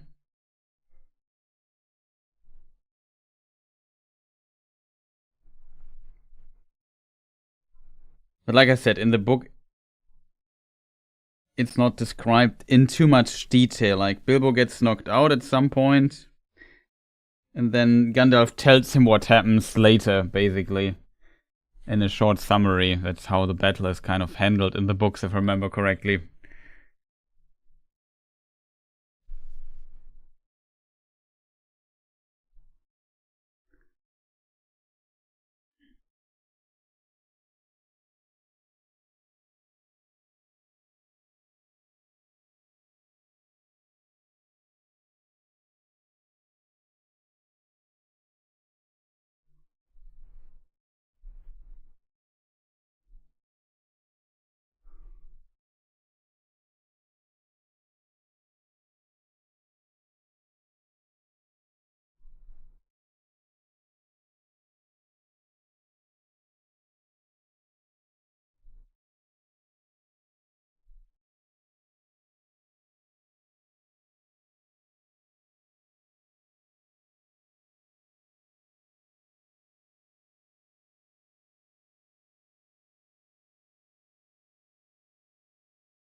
We are right now in front, like the dwarves are pushed back, Dane's dwarves are pushed back to Erebor. And now Thorin came back to his senses, holds his speech, and said, "Will you fight for me one last time?"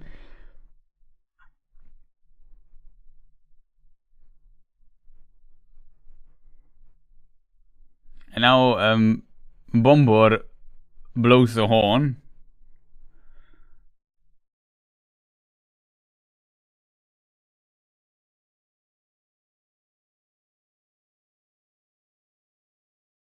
You could say he's sorry. And now this gigantic golden bell kicks in the stuff. It swings back in and back out.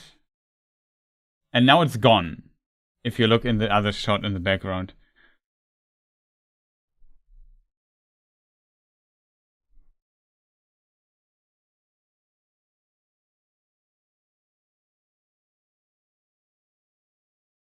Would be cool if Thorin had his oaken shield instead of a normal shield, but whatever.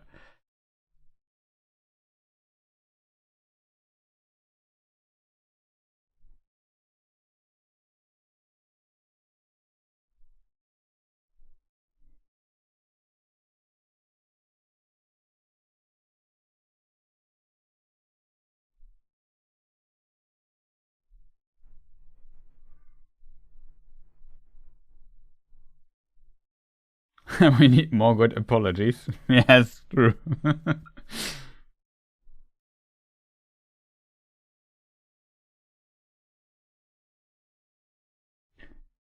be honest, I always believed that the dwarves had a mechanism built to undo their barricade. Yeah, maybe.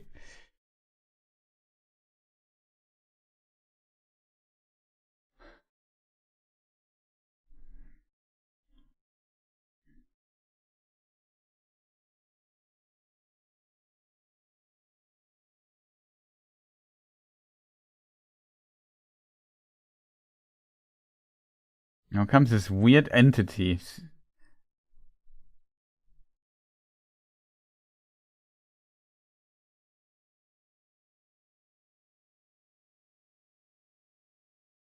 Such a weird idea.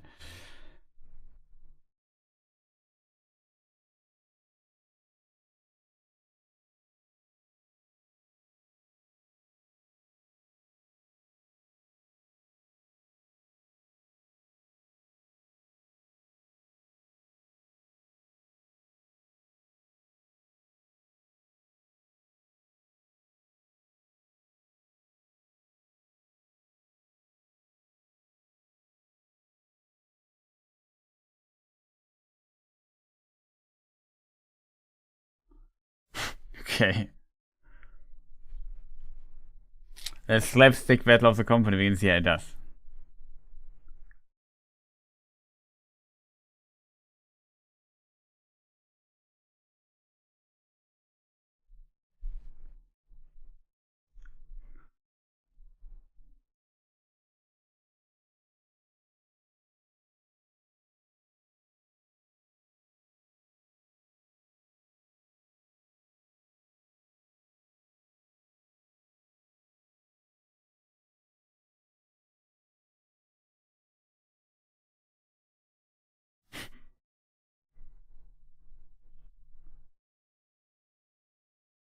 Oh, Gold.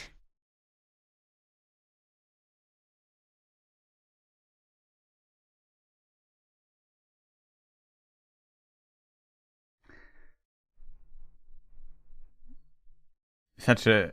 so many strange scenes.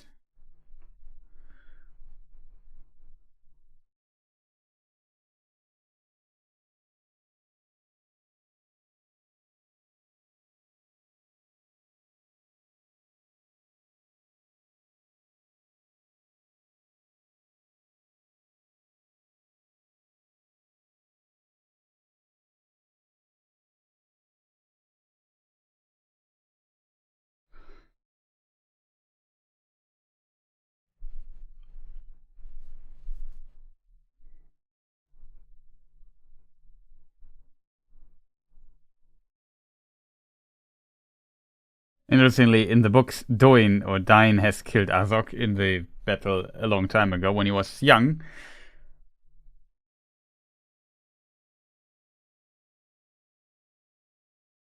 Good scene here, Dain and Thorin hugging, yeah. In my opinion, they should be a bit busy battling all these orcs, but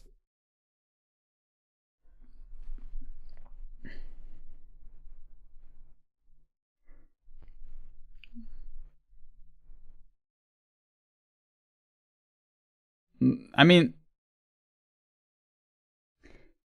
there's a rule in filmmaking that the heroes can't wear helmets in battles. Because otherwise, it's too hard to distinguish them from other people and so on.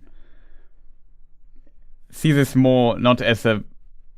It's not realistic, but see this more as a means of... I don't know, it's a kind of a... what do you call it? A stylistic device, maybe, of filmmaking.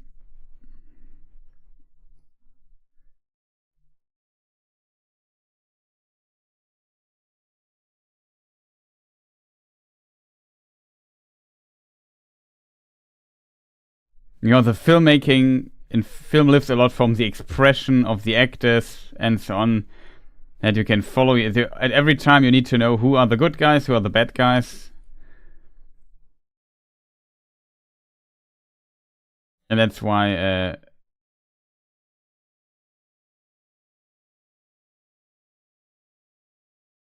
it's a very common thing.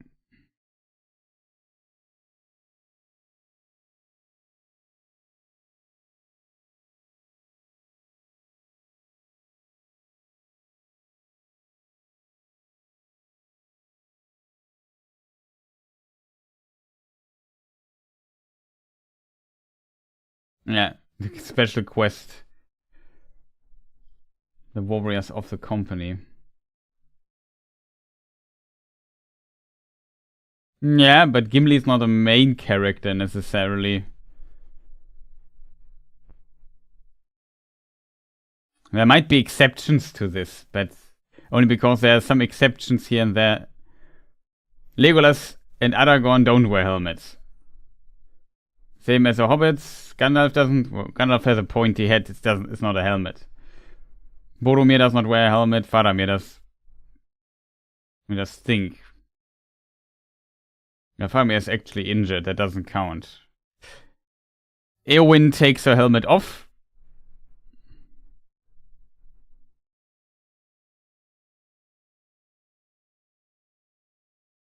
I think Theoden wears his helmet all the time, but like I said, usually the protagonists don't wear helmets.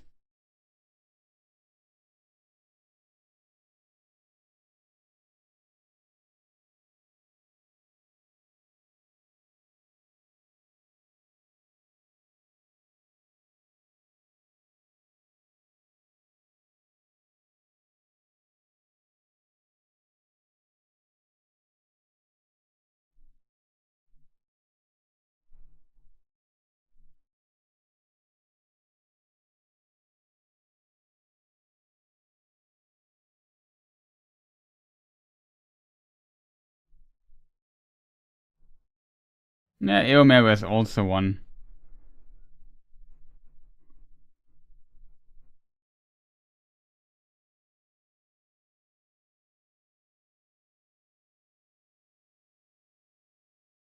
But Eomer is not that present in the battle scenes, I think. At some point, yes, you see him. There's some close-ups of him.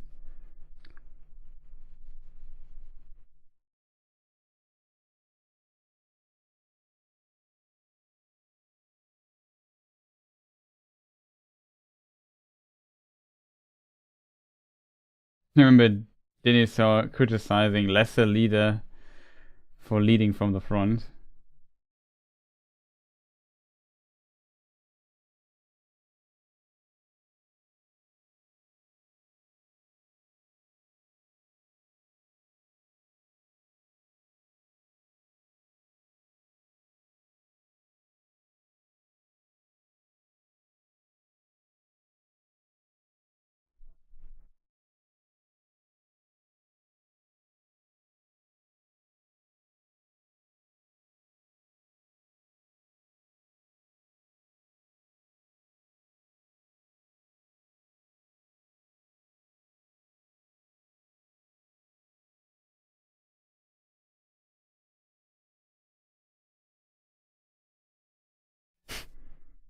That's just a weird scene.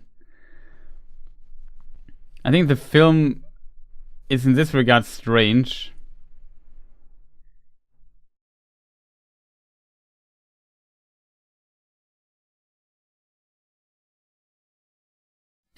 I like how the staff is not working.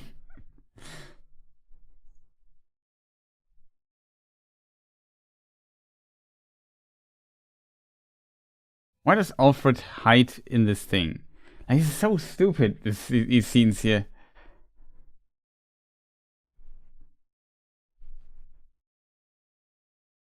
Good legwork by Gandalf, though.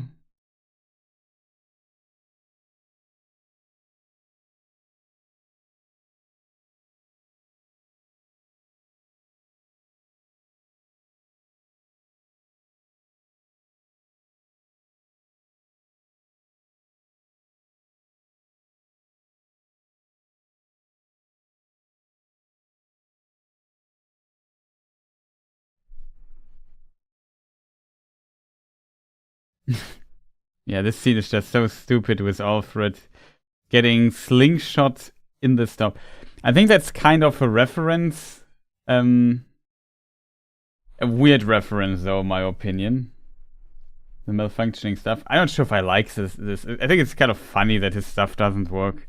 That I don't mind. I think the reference that the Alfred filled with gold coins is shot into the mouth of the monster, so to say, of the troll, whatever it is. There was also, like, at the end of the Azanul Bizarre, the Battle of the Dimril Dale, that we have also seen in the first film and so on far in the past. They also cut off Azog's head and put a purse into his head, into his mouth.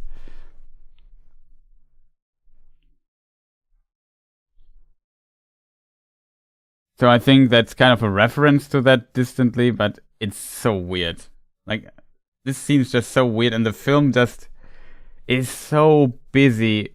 Just, I don't know. In German we would use the word abarbeiten on Alfred.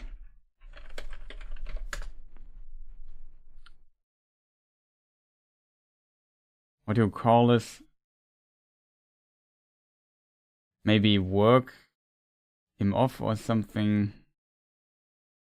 Process him. I don't know what they do. They just keep repeating the same gag. Oh, he's bad. We don't like him. Always bad stuff is happening to him. He has no character development in this regard. It's such a weird writing choice, this character.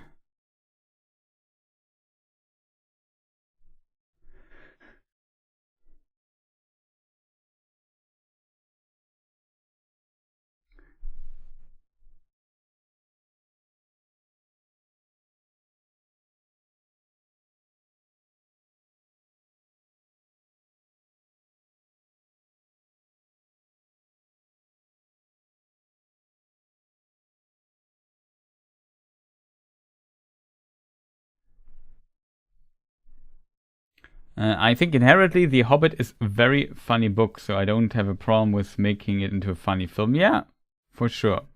If it was actually funny and not this stupid Alfred stuff. But it seems they couldn't decide if they wanted to make a funny or serious movie. Yeah, I agree. They definitely don't hit the right tone, if that makes sense. Like, they also it's just too comically written, too strange. It's also not funny. That's the problem. You know, if I would sit here laughing on this gag, I would just roll my eyes all the time, think, oh God, please. Like, usually, I don't like the word, but I think there's no word that describes it better. It's just cringe. You know, this is the definition of cringe, and not in a good way.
I like how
also a strange scene.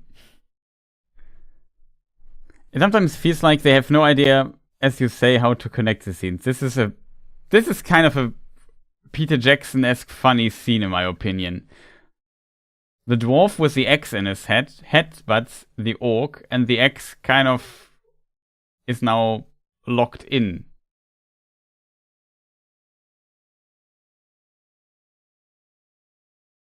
Now Bombor pulls him down with his weight. It is so stupid. That's all. I find it's a bit funny, in my opinion. It does not fit into Lord of the Rings.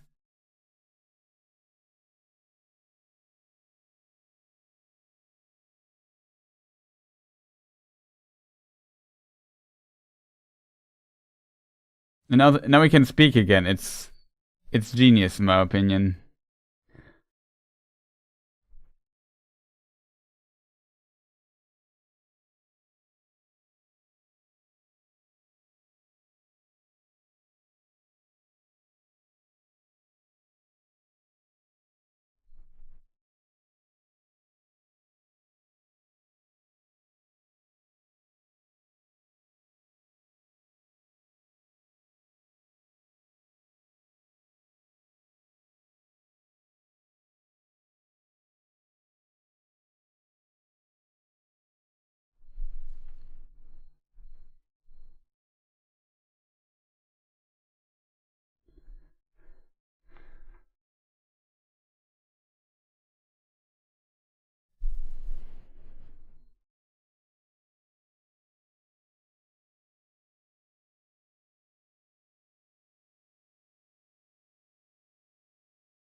But yeah, I definitely agree.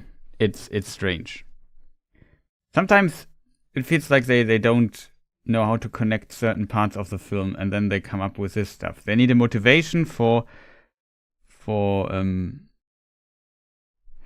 what's the name, Tauriel and Legolas to be in this fight, because they said, well, why wouldn't it be great to have them in this battle here as well? Okay, so why would they go there?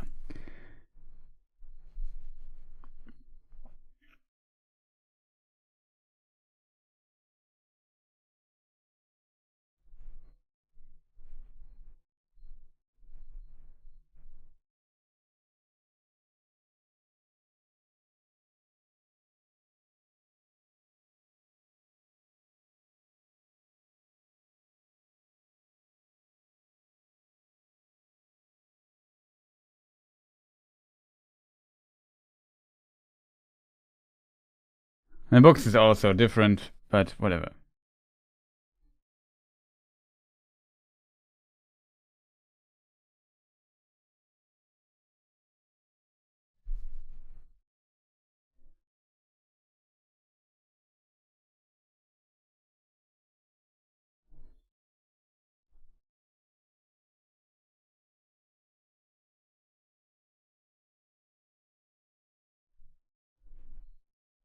I wouldn't even say they try to fill it up. They're just too clumsy to connect the scenes in a good way and get good character motivations.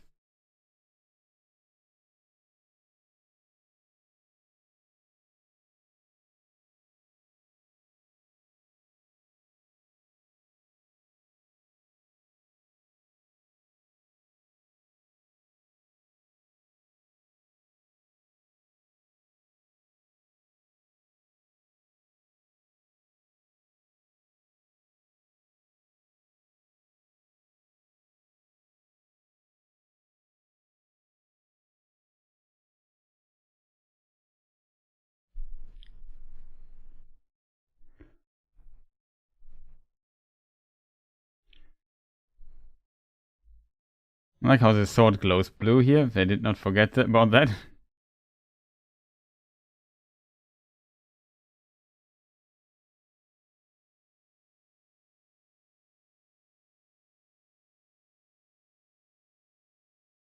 Slay them all is just Dwalin killing everybody.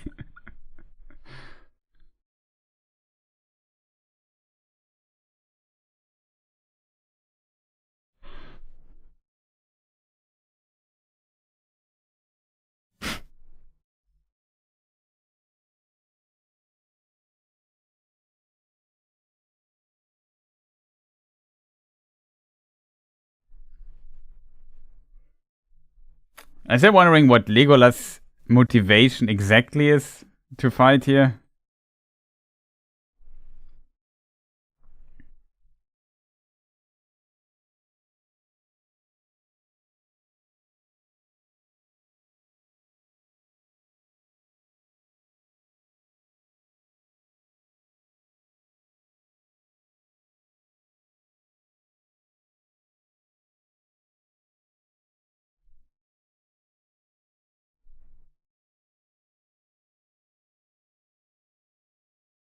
Clearly also doing some work here.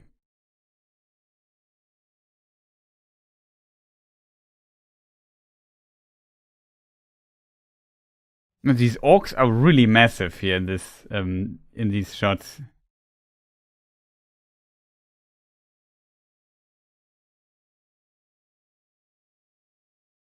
It's also a stupid scene, but that's at least kind of funny. Stupid. Legolas hanging heads down.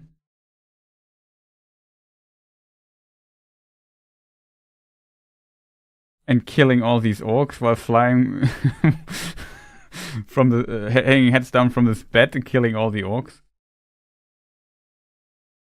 Donc, I need to go down there. He just shoots the bed.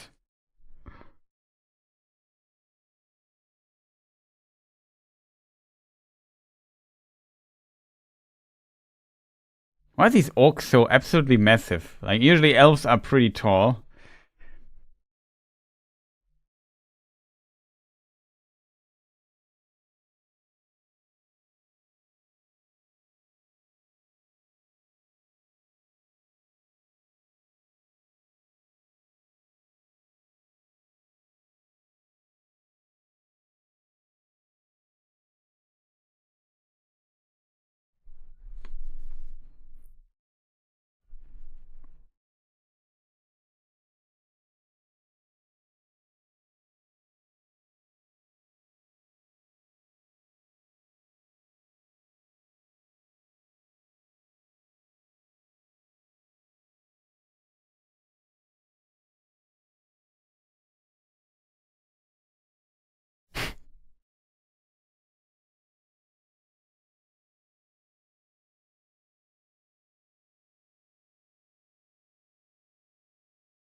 So in the film, in the books, it's of course a bit different. There, the dudes, Kili and Kili die, I think, defending Thorin as his basically bodyguard, I think.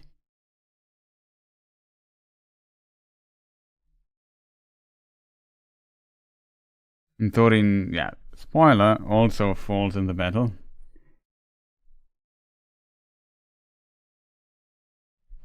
Is my chat deactivated or are you just silent? No, you are just silent. My chat is deactivated, chat. The chat would not scroll up.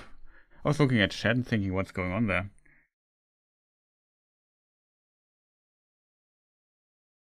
Let me just catch up with chat. The Battle of Five Armies is 5 pages. Yeah, it's kind of fitting. 5 armies, 5 pages, but it's not that long in the book. It's a very small chapter.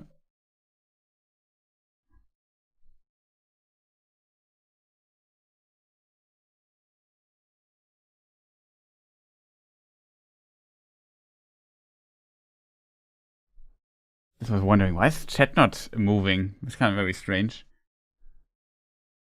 I miss so much chat. I'm sorry.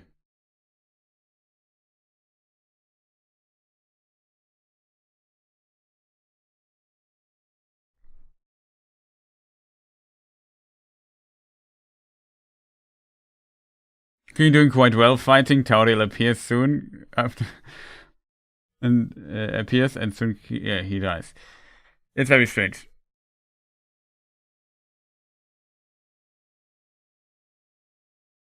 Now comes the strange scene with the falling tower and the rock jumping. The bridge scene. I don't find the bridge scene that like, it's unrealistic and stupid, but it's not more stupid than what we see Legolas doing in Lord of the Rings, in my opinion.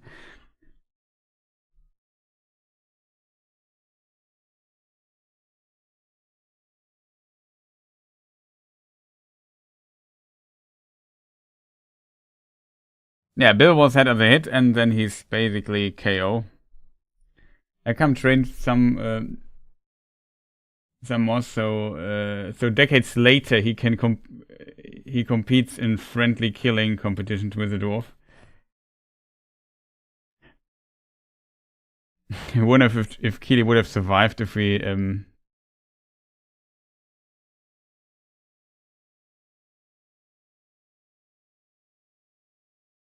try to save Tauriel. Yeah, Tauriel Kili's weakness. Yes, it is.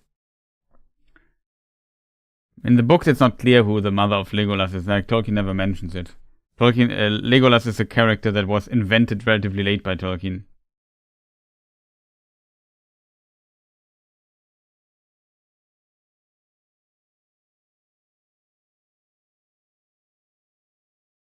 Good throw by Legolas, by the way.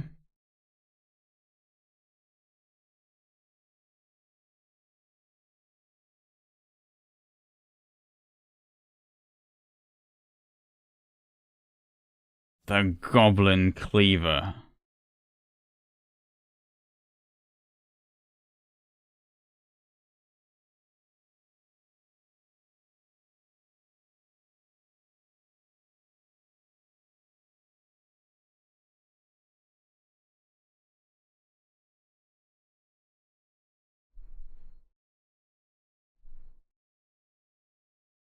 Oxen was good. It was stupid, but I think the film has bigger, like, the Hobbit film 3 has more problems than this rock jumping scene. Dandriel, the pointy-eared prince. Wow.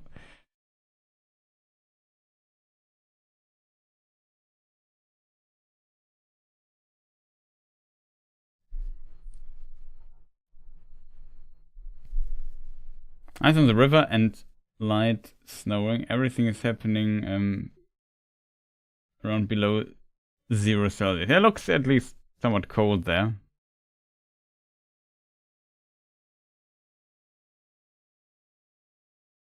There it is.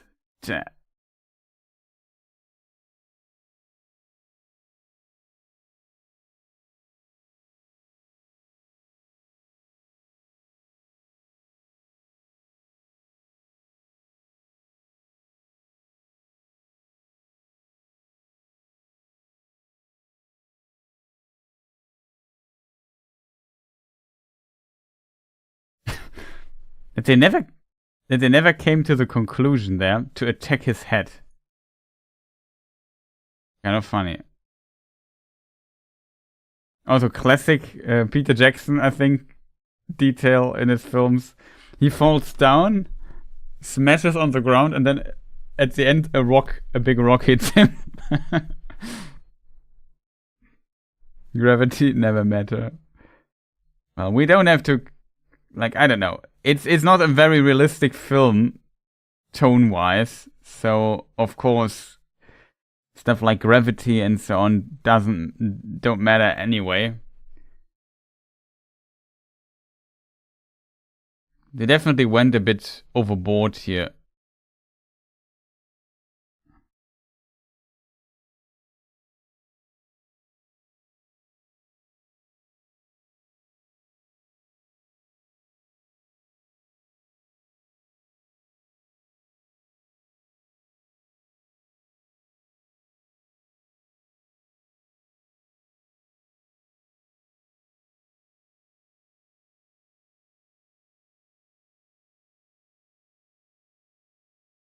The eagles, of course.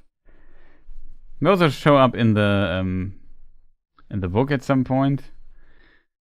It was in the list of potential armies that Tolkien thought about, but in the end it was not them. Yeah, and Beorn paratrooping.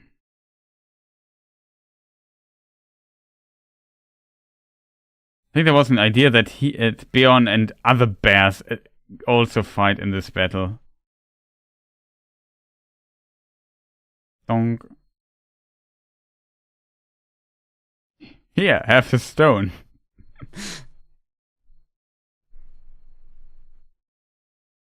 I have to admit, this scene is kind of cool. Where Thorin just steps aside and Azog just drowns. That's kind of funny in my opinion. He should have just left the breaking ice field at this point and not just follow him.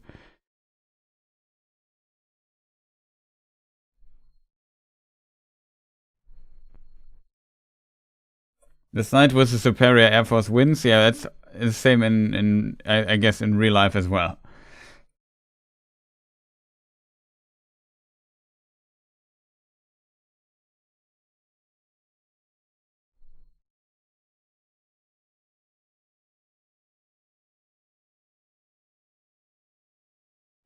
Yeah, I know what you mean. It's comical, but it's over the top. For me, it's I don't know. It's not a big deal for me. The film simply has worse scenes, in my opinion. Vanity of wanting to see Azog die. Yeah.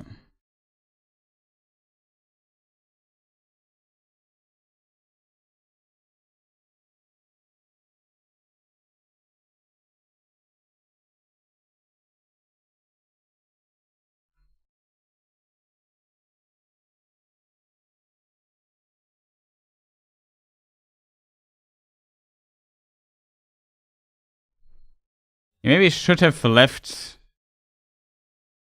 him dying a bit differently. Like, he could have stepped a bit further away from him so he can't get stabbed from below.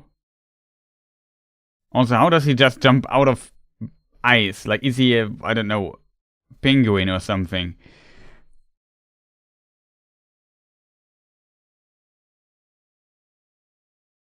Originally in Rivendell, he wanted that Glorfindel would be the elf in the Fellowship.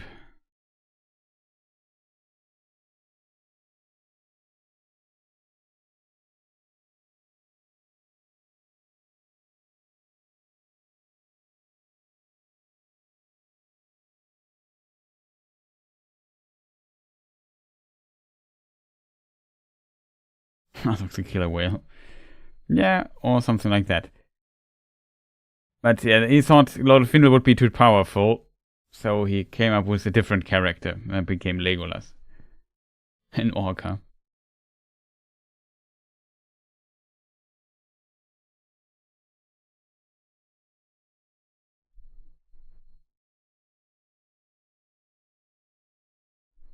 And then we get the last words of Thorin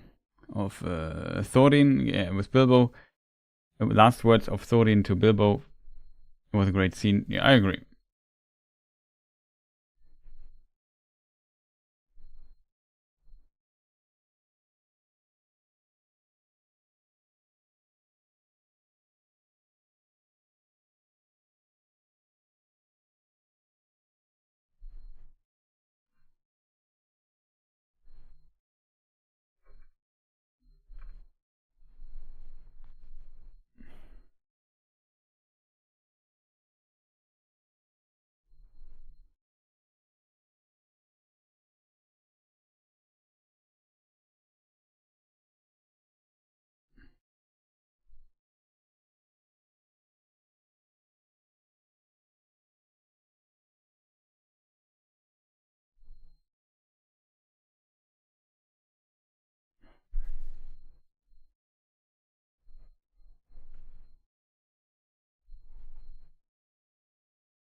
Let's check something in the background.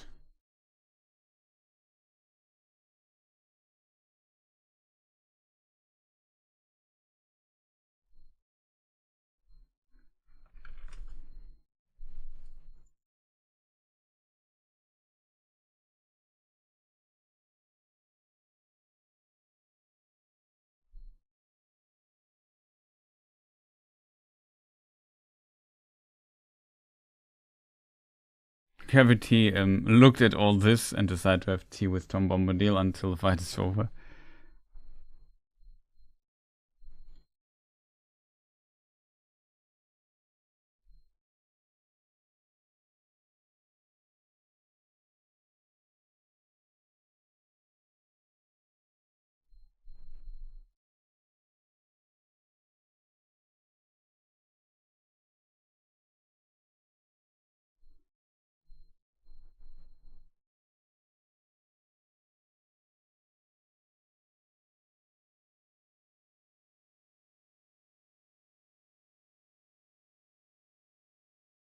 Or a shallow section below Azog. You wait for the moment, like possible.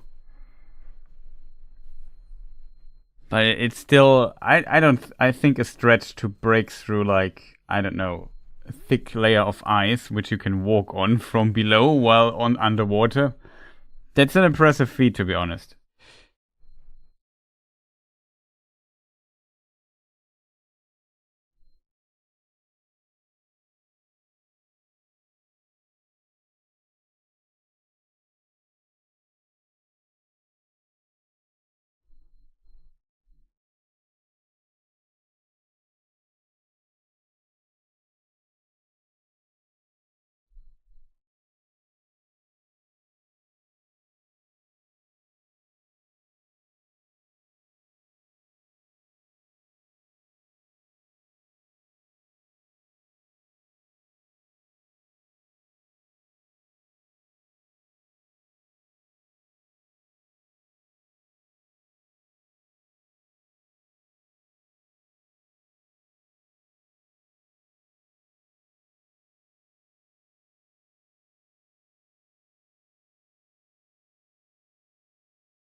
Could also show the chat.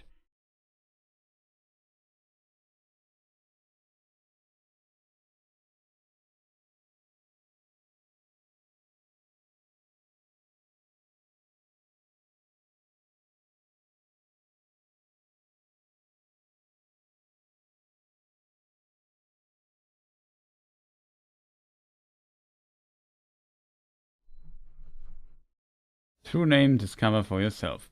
Got that. Noted.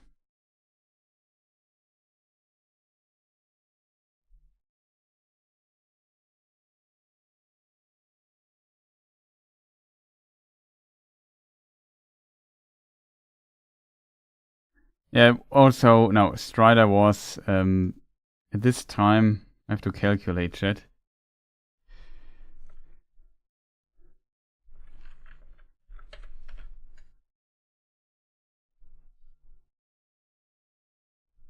So he was born, Strider was 10 at this point.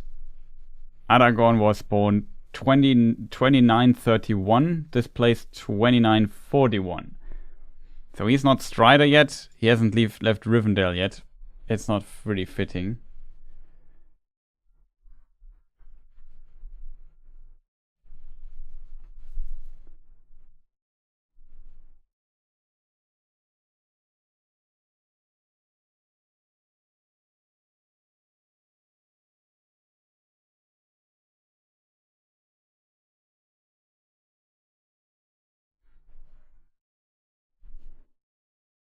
So hurt so much seen.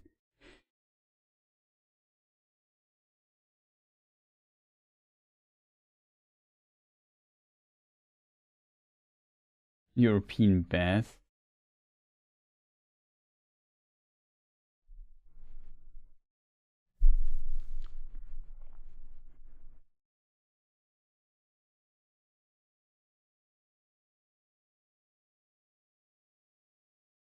Yeah, the scene with Bilbo and Gandalf is pretty cool. The scene with Tauriel and Thranduil is strange.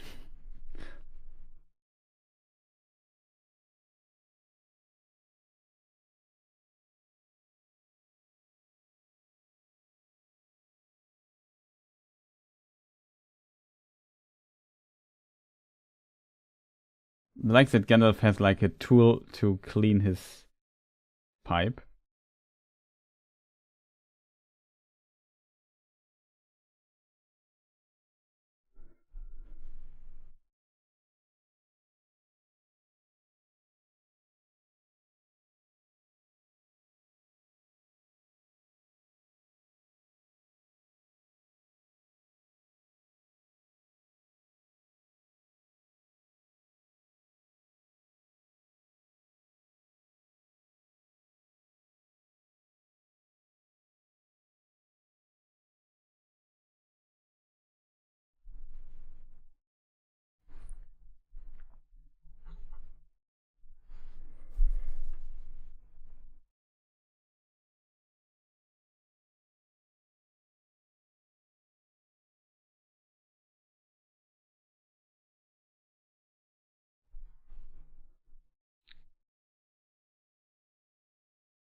Yeah, this scene is also extended. It was much shorter in the theatrical cut. The horn is now blown to honor the fallen.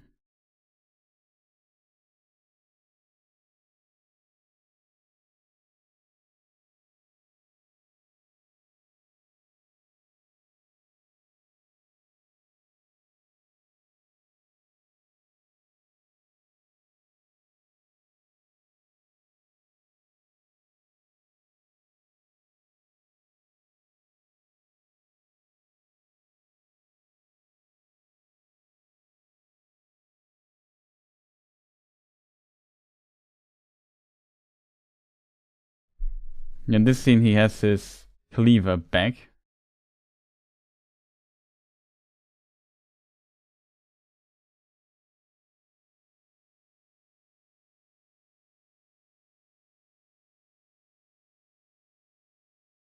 I remember Tolkien mentioning somewhere that the cleaver is somewhere outside or something.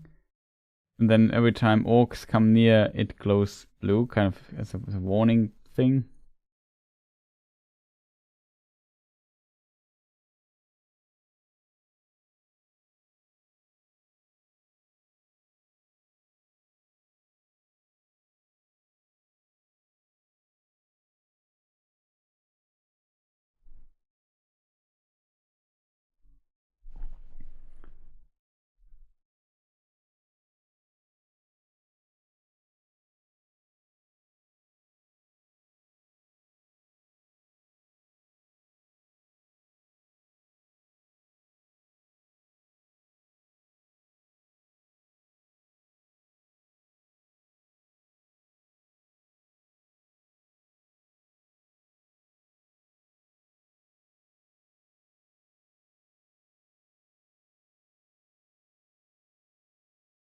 And then Doin the second Ironfoot becomes king under the mountain.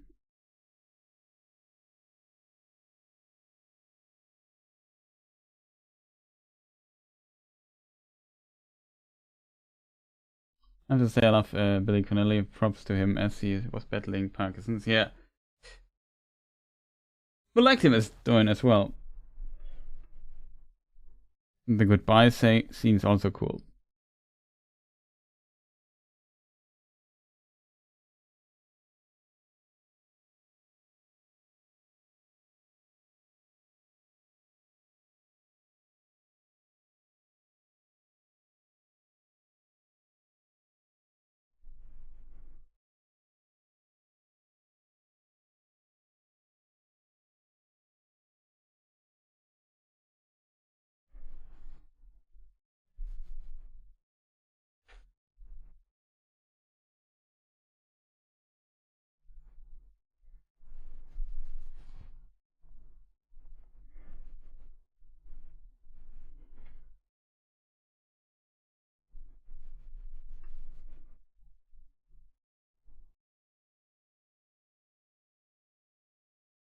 Will ever find it strange that you pronounce him Doin, even if you're right? Yeah. Dane. Dine. However. Complicated Old Norse names.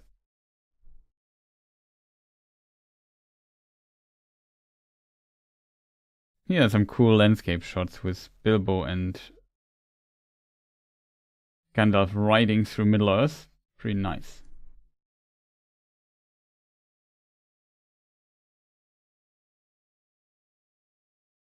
Grass becomes greener again. Getting close to the Shire.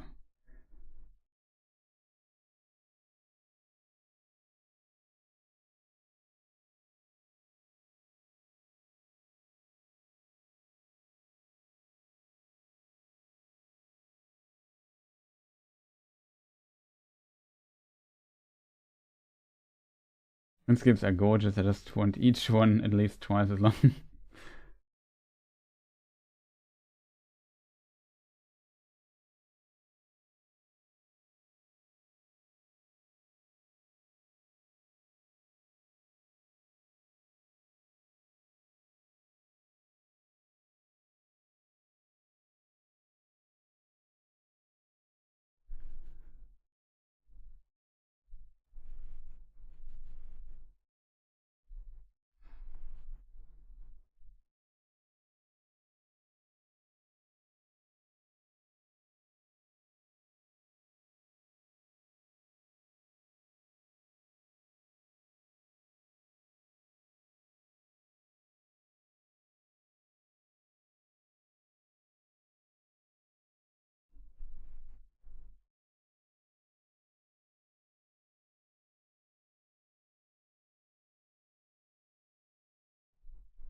A pointy head. And back to the Shire.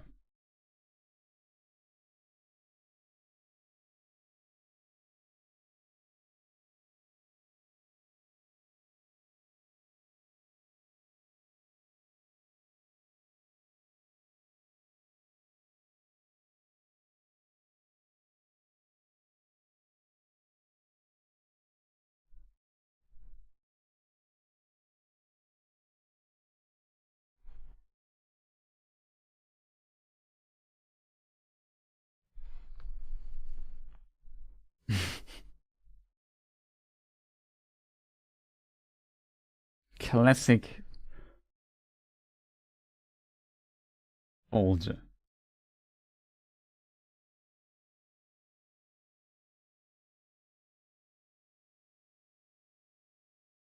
There's silver spoons.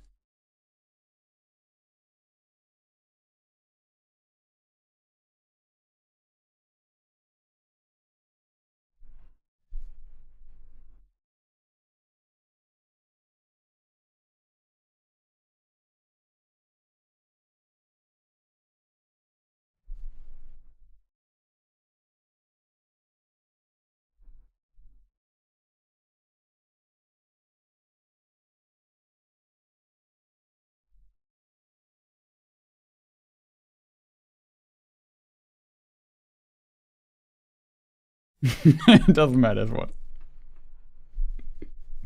I like the scene, to be honest.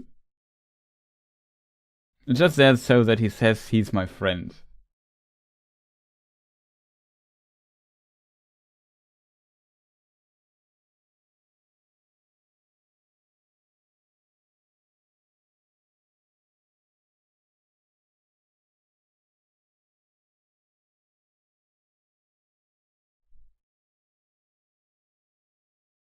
He gets the other later.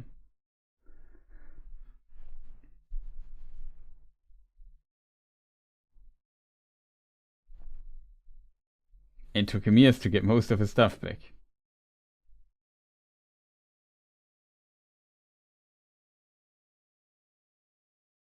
Great shy, good ending, yeah.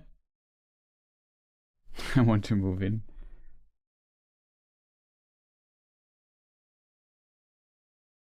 He found his handkerchief.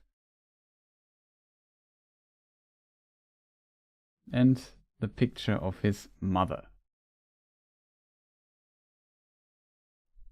Belladonna took. Or Baggins later, I guess.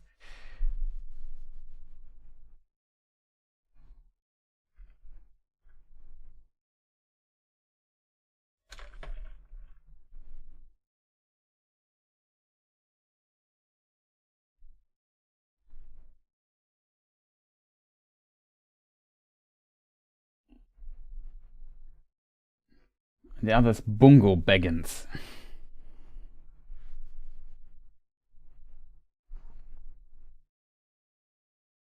Now we have the ring theme here.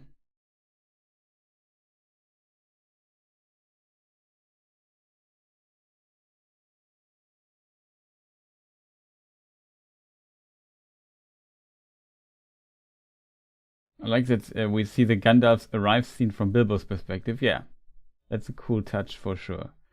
Because it's told, or everything is told from Bilbo's perspective.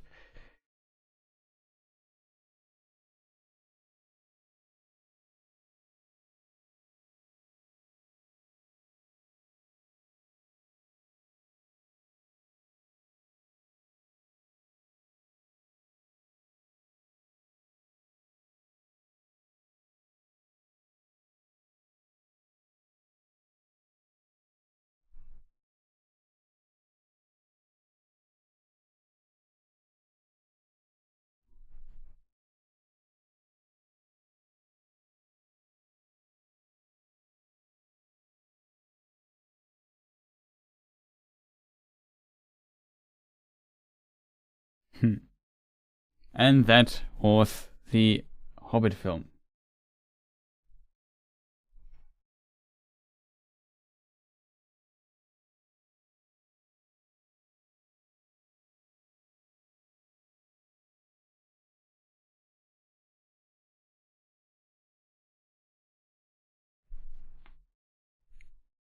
So I have the credits now.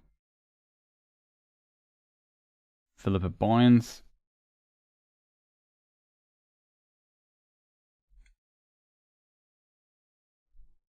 But yeah, that means I can also press the stop button now, as we are at the end.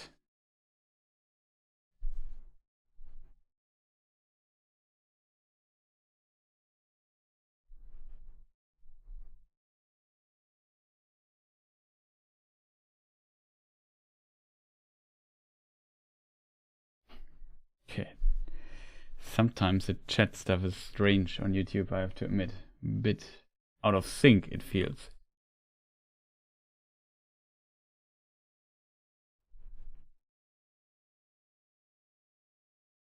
It's interesting that in Rings of Power, Bilbo says to Frodo that Gandalf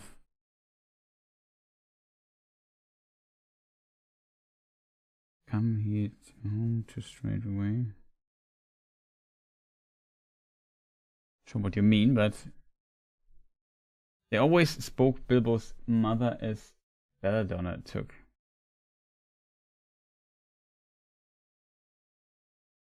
Billy Boyd's voice, yeah, awesome. Yeah, the song sung by Billy Boyd and so on. Pretty nice. That was the third Hobbit film.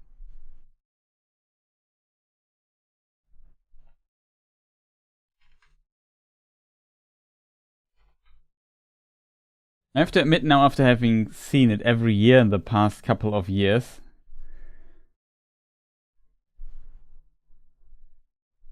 I think the third film is an absolute mess, I have to admit.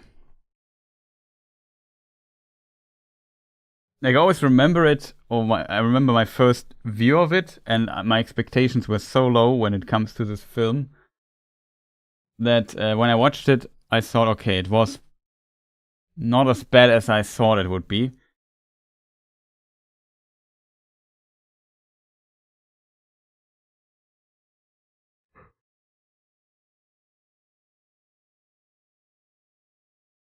It just feels strange that the whole film is just a mess, like how things is connected and so on.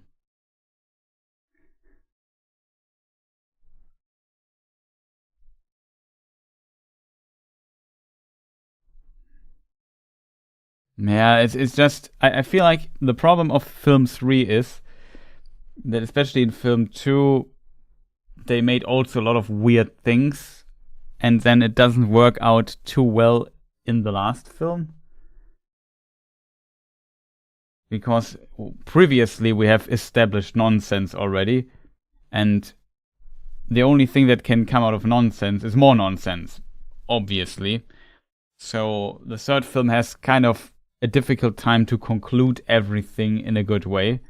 I think that's impossible. The second film I also don't like. I think the second film, though, there the parts of it connect better overall than in this film.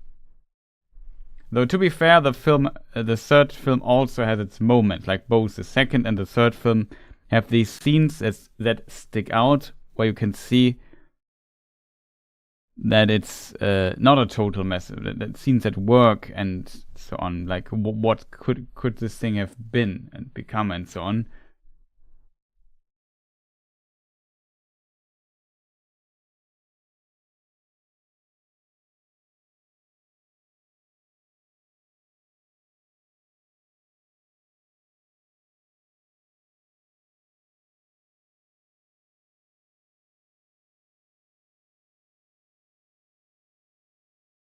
So yeah, very strange.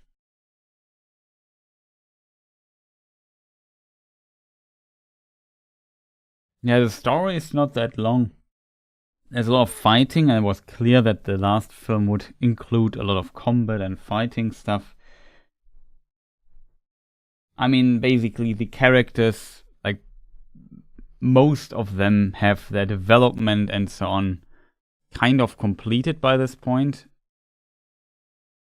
The only exception is, of course, Thorin, I guess. He still has some development to make.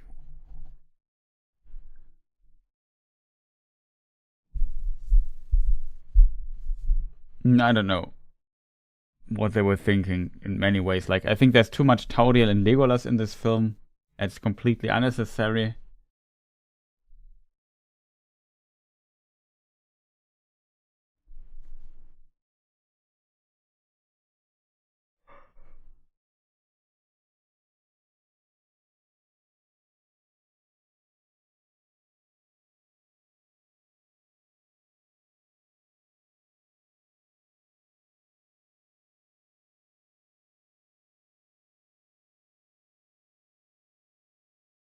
After watching the movie today, I changed my mind. The second was better after all. Yeah, I would also kind of agree. Like, the third one falls apart so much at so many places. We discussed this a bit during the film. Like, we need a motivation for Legolas, and we need a motivation for Tauriel, so we kind of make this weird love triangle thing and just keep it alive for whatever reason. And then we add this Gundabad and Legolas' mother thing, so he goes to the fight there as well, and I don't know what.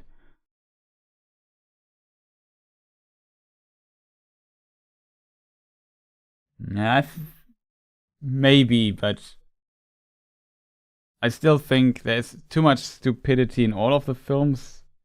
That's just a theme in these films, I think.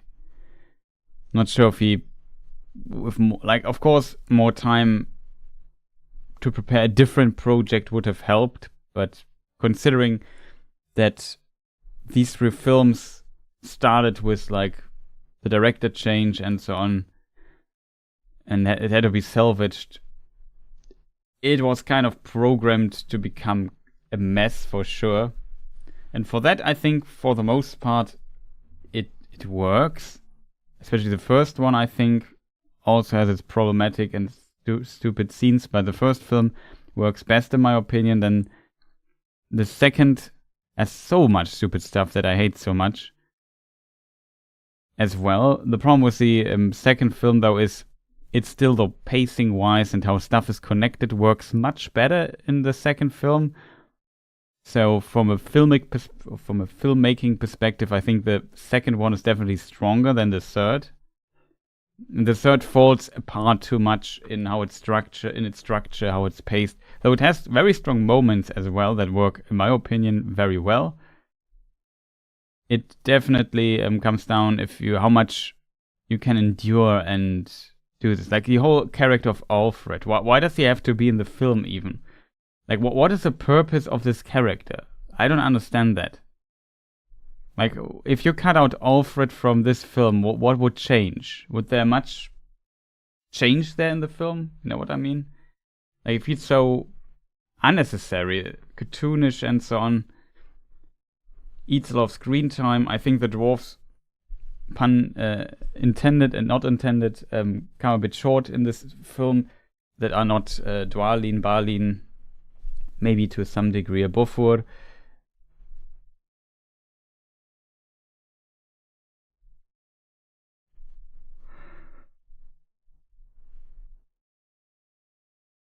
Besides those, and Thorin, of course, besides those, and Doin and so on, those, of course, have enough screen time, but the others are just there in the background all the time. That I found always a bit unfortunate. If you make a film about this company of Thorin, which has like all these dwarves in it, like, why not focus more on the company, on the other dwarves in the company? I feel like they have so little to do, which is kind of similar, I guess, in the books to some, I guess, but it's still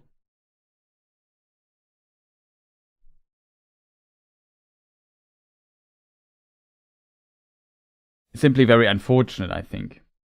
They could have done much more with these characters and with the film and so on. And just don't focus on all these other weird stories there.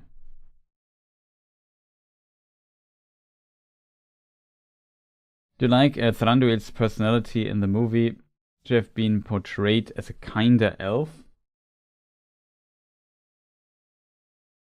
I mean, he has his motives, but I feel like... Also, welcome, Joe. I'm not sure if I said hello already. I don't know if the Elven King needs to be kinder. I think that's okay for the most part, because he brings the people their food. He also participates in battle and says, okay, the orcs are a threat, we have to fight those guys. Though his patience is kind of limited and...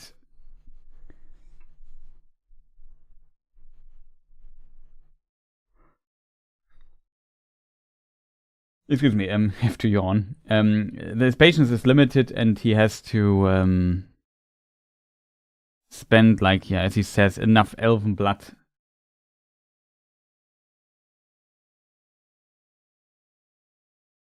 He did his job basically, and then at some point he says, okay, I'm out now, I've done enough. And then he stays till the end anyway. I wouldn't say he's not kind in a way. He of course has his motives, his reasons why he participates in this battle, but it doesn't look like he does nothing or he's absolutely cold. Yes, with his character they go a bit into the direction of this cold elven king kind of thing that is kind of otherworldly in a way and doesn't matter or he doesn't care of what the mortal people do in the world. But it still feels he kind of helps and cares enough, if that makes sense.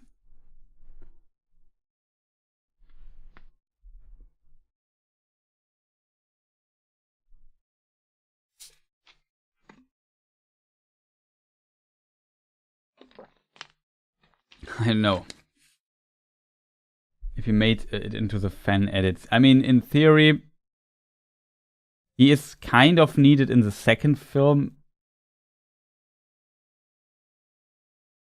If you don't want the master of Lake Town to be involved personally too much in all these little conflicts that go between Bart and Alfred there. Just imagine the master had to do the stuff himself. So you need kind of like an assistant of the master of Lake Town. Yeah, that's definitely helpful to have. The problem is a bit he's just too cartoonish, like how he's written, too cartoonish, too over the top. It's hard to take him serious in a way. He's kind of a comic relief to some degree, but not a good one, I feel. And these films just always make him basically fall over, and bad things happen to him, and say, funny. Always, he's a terrible person, and bad things happen to him all the time.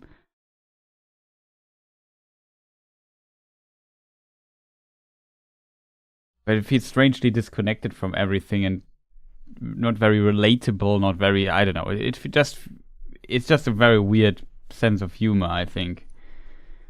They went here with Alfred, and for me it didn't work out. So he feels like a character that these films don't really need.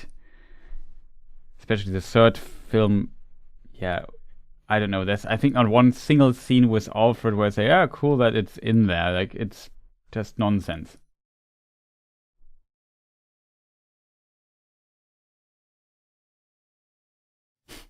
Never realized that Alfred's last name was Lickspittle until tonight. Never trust Lickspittle. Yeah. In German we also have the word Speichellecker. I'm not sure if that's the correct translation of that.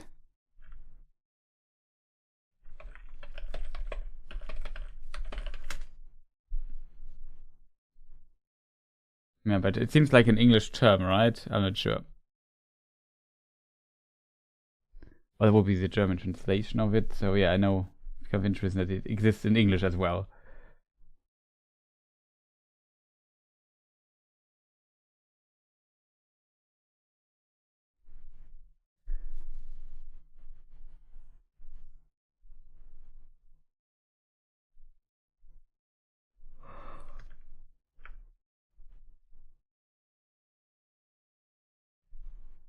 So overall, I don't know.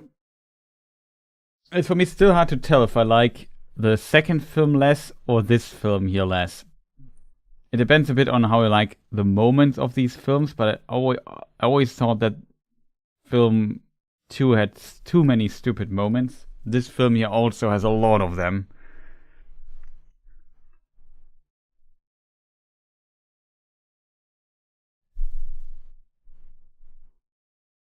Perfect last name, yeah.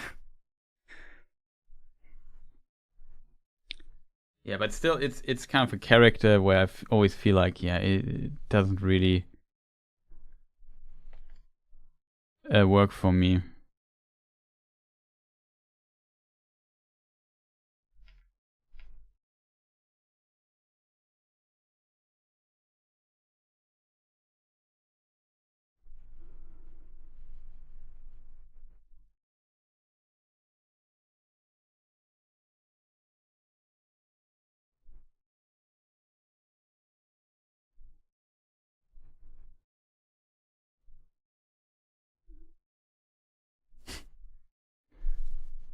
It's also funny that at the end he finds his handkerchief. I thought was a cute scene.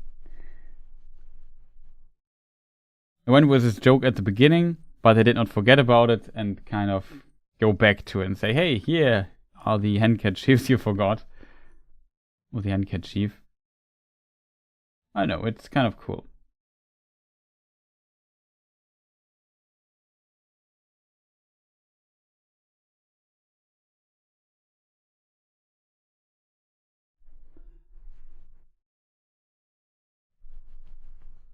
So chat, what do you think?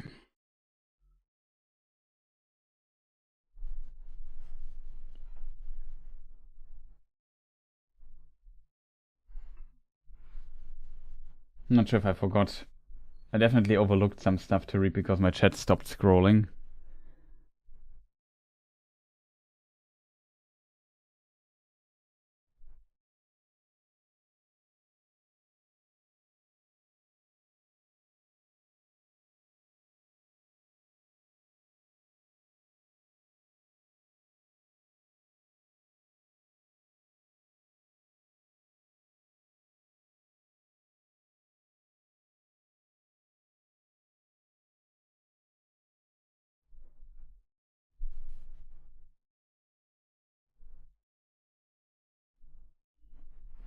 Yeah, Mark, also just going back here. Everyone fighting separately, Thranduil disengaging, so wrong. One of the most important message of the book is men, elves, and dwarves fighting together. That's definitely a good point. I think we also discussed this in the previous watch party at the end of the film.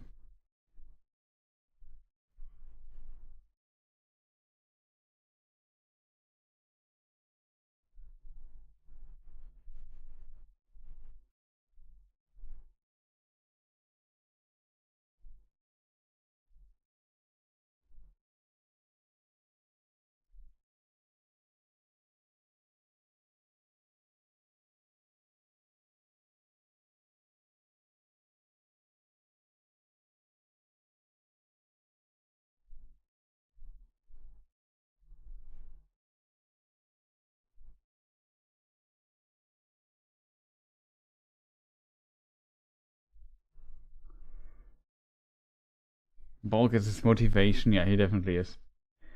But it's not a good motivation, I think. I must admit, at some point I started working on the site. Yeah, I don't blame you.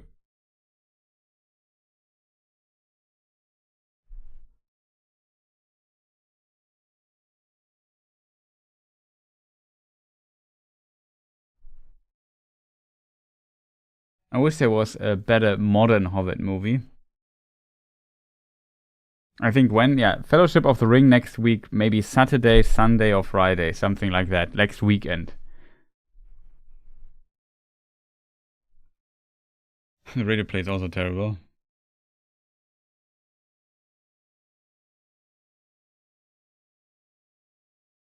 After this movie, I don't see Dane defending the body of Bard's grandson to the last and taking the people of Dale into Erebor to protect them during the War of the Ring. Yeah, I know what you mean. The film did very little to kind of set this up, but since this is never shown in Lord of the Rings, it's not that important for the film trilogy, I think. And it's more a thing of book knowledge.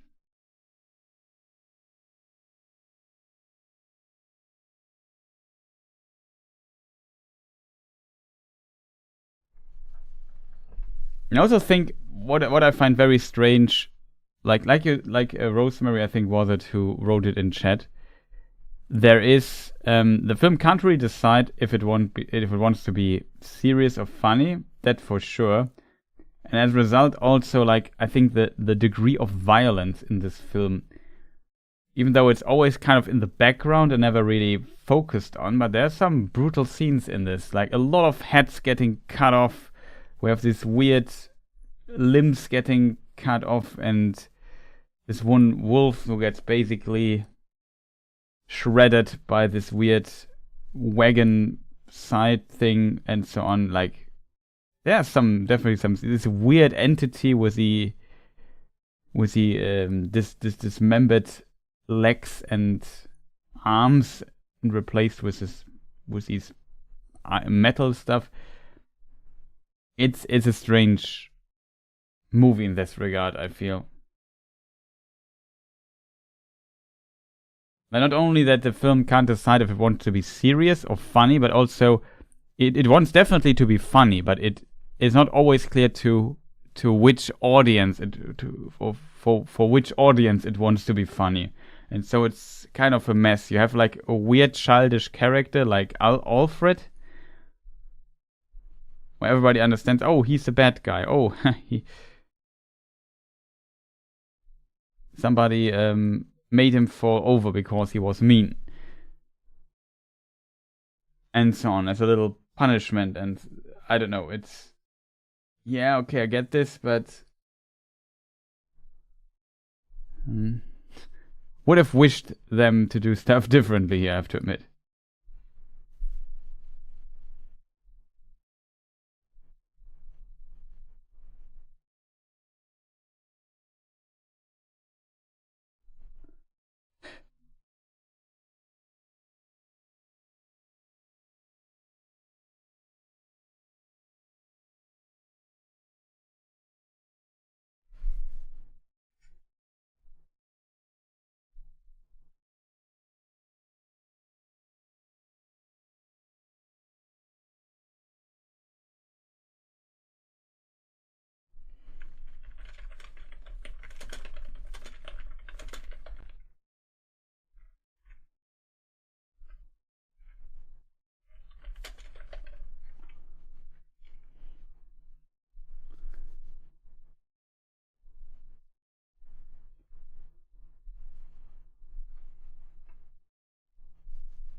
Also, the third film is relatively short. I feel like we had 2.5 hours in the extended edition already, with quite a few scenes added to this.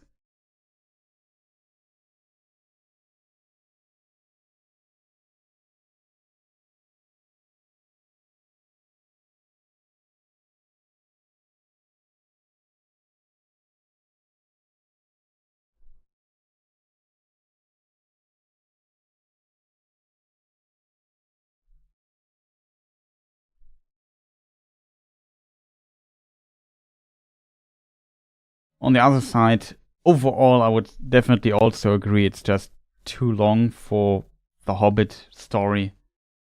Just too much. I don't know, chat.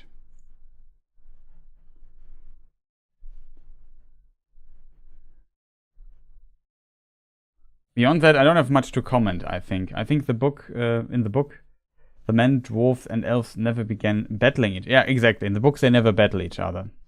The goblins arrived at the right time to stop it. They were still in the middle of the discussion, and I think Gandalf tried to negotiate or something. Their battle began first, and then they changed it. Yeah. That's definitely a big change, I agree. But I think I can understand this change, though, to be honest, because it kind of underlines the situation that it is like that there's no diplomatic way out of this, and they're almost, not almost, they are starting a fight with each other. And then they notice, okay, it's stupid to fight each other if we have greater foes that attack us, and then through this they get around. So just to get more dramatic or more drama into these into this conflict between these three factions, that they will even say, yeah, we would even fight and kill each other if it has to be. To kind of sell that, I think it makes sense that the fight actually breaks out for a short moment until they're intervened and like a greater foe joins the battle, to kind of get their motivations aligned. I think for film, this, I'm not sure if it's needed, but it's at least one way how to make it work. So I don't mind this particular change, I think.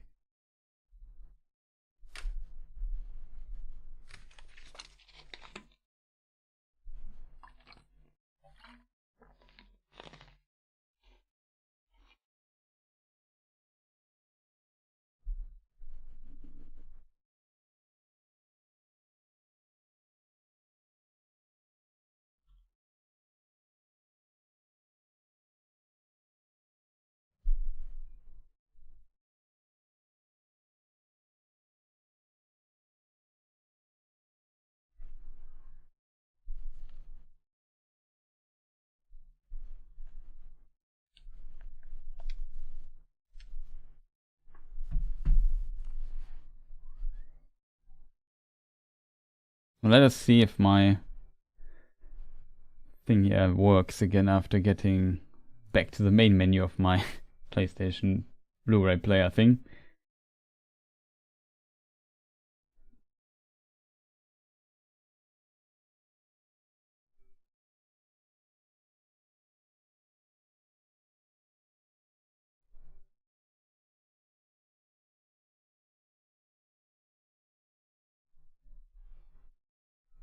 But yeah, beyond that, I'm looking forward to the next film. And there, things work so much better.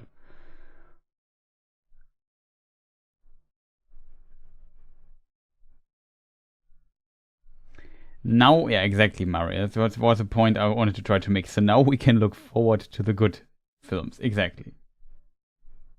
Yeah, Fellowship also potentially my favorite, though the other two are really close, so it's hard to tell which one is your favorite, I think.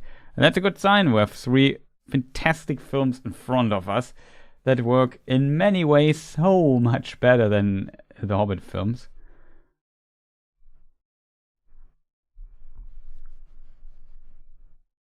But it's really fascinating to me in this regard, I have to admit, that these films have so much trouble getting to work, like working in some way. It's really fascinating to me.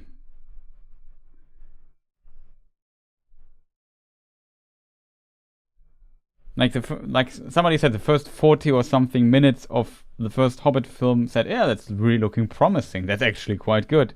And then it falls kind of apart slowly. And for me, the first film, for the most part, works, with some exceptions and some stupid stuff in it as well. But you have to considering it's a children's book. Maybe they try to make it more for children in the widest sense, if that is even possible with these films. But then in the second film, they lose already so much control with adding so much additional weird stuff and so on. But that still connects better, I think, even though there are also so many films in it that I hate. Like this Tauriel healed Keely's wound scene. I don't understand why that is there. Makes so little sense to me. It's also funny, Tauriel heals him, and then suddenly his leg is never ever a problem in the film. Like, he's completely healed. HP fully restored, basically.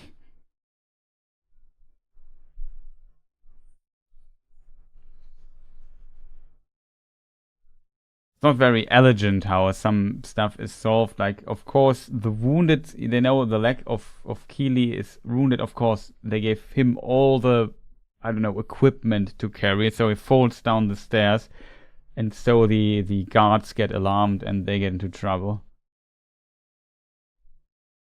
Yeah, that is true. He limps a bit, that is true, but it's never really a problem in fighting, in walking, and getting somewhere.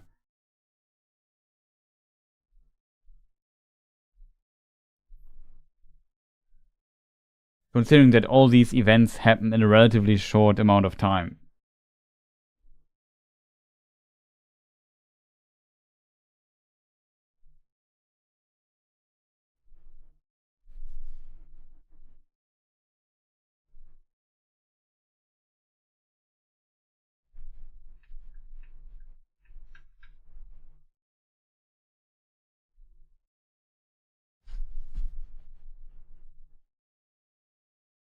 It's a little problematic that movies doesn't explain why dwarves and elves fighting each other. You must read the Silmarillion that you understand the real problem behind it. Yeah, that is, I guess, also a problem, that the inherent conflict is not well explained. Like, in the first film, they established, like, okay, Thranduil looked at the dwarves being attacked by Smaug, and he looked away, basically. It didn't help them. But I think that's not a strong motive. Say, well, there's a dragon, we could get in a lot of trouble, and the dwarves didn't treat us very well. So in this regard,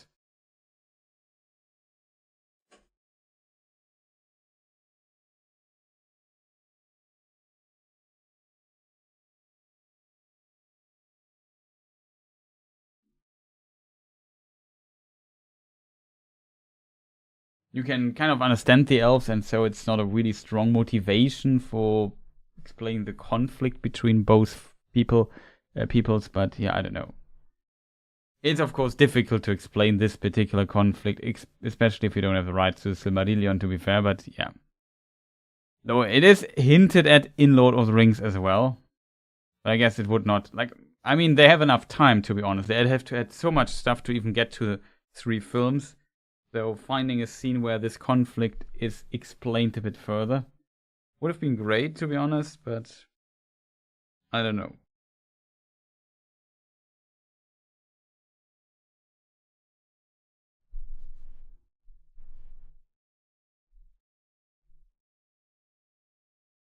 On the other side, we have the Elves of Rivendell who really help the company. That's true.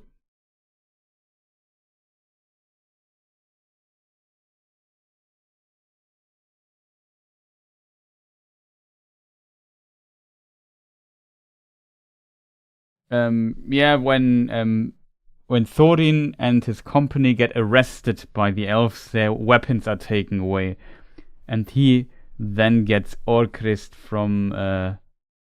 He takes Orcrist from Thorin and says, "It's an elven blade of my kin. It's not the kin, like the people of Gondolin are not necessarily Legolas' kin, but that's a different topic."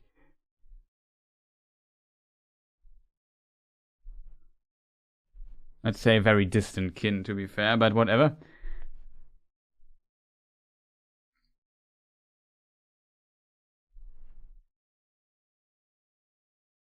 And so, yeah, the blade lands in the hands of Legolas. You have to remember this, so I think it's not really established in the 3rd film again that Legolas now has a sword. I think in the 2nd film he also fights for a moment with it. I'm not 100% sure.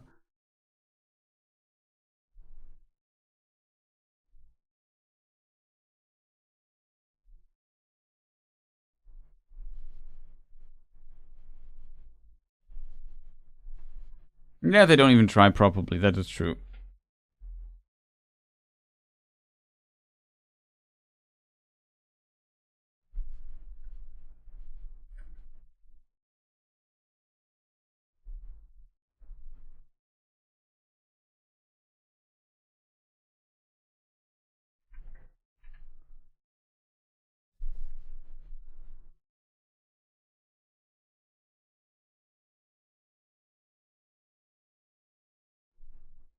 So, yeah, I don't know, chat. In the books, the Elven King takes Orcrist, but after the battle, out of respect, he returns it to the dwarves to lay it upon Thorin's grave. Yeah, and then it shines, basically, or that to basically warn when orcs attack or come nearby, even though I guess the range of this is quite limited, I would assume.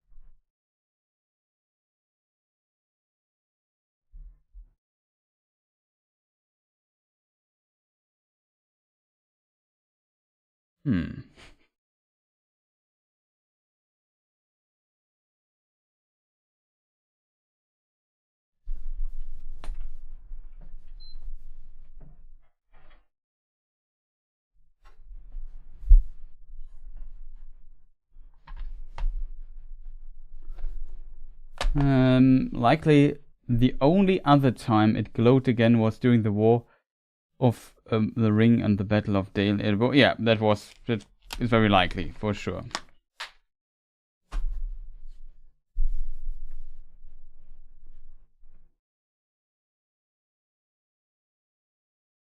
But yeah, here they changed it again a bit. I just realized that Legolas helping the dwarves and fighting for them is also weird because he then 5 minutes later sets off to join Aragorn in the Fellowship, but he hates Gimli at the beginning for being a dwarf. Yeah, that is, I guess, kind of true.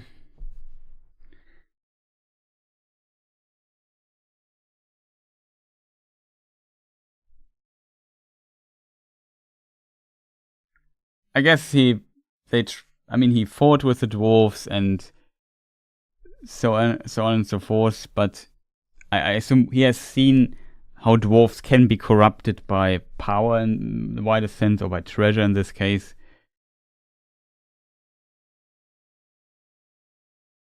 So he says, no, a dwarf should not take the ring, and so on, in this discussion scene during the Council of Elrond, and then he later gets good friends with Gimli. So yeah, it's okay, I think, but I know I definitely see your point.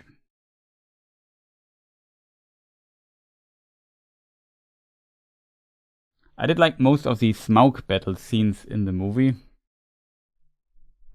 You mean now in this one? I think in this one it was okay. In the last one, this whole fighting in the mountain stuff was okay, but it was maybe a bit too wild in the second film, to be honest.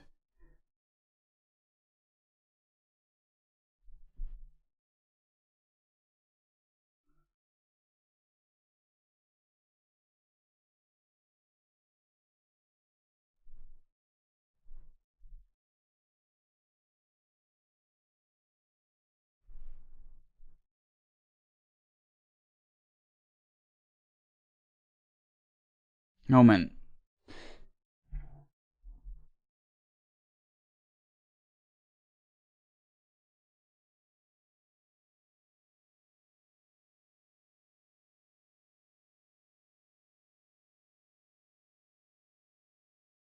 We can assume that Gandalf tells Thranduil that Thorin was right in the first place.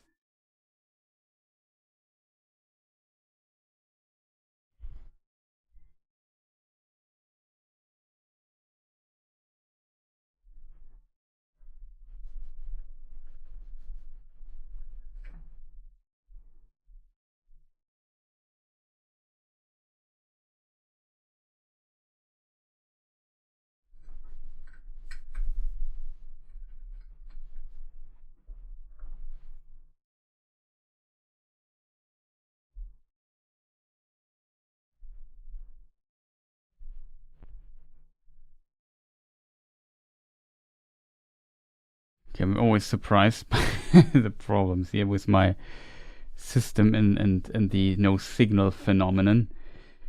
It's a bit annoying, I have to admit. But yeah, whatever.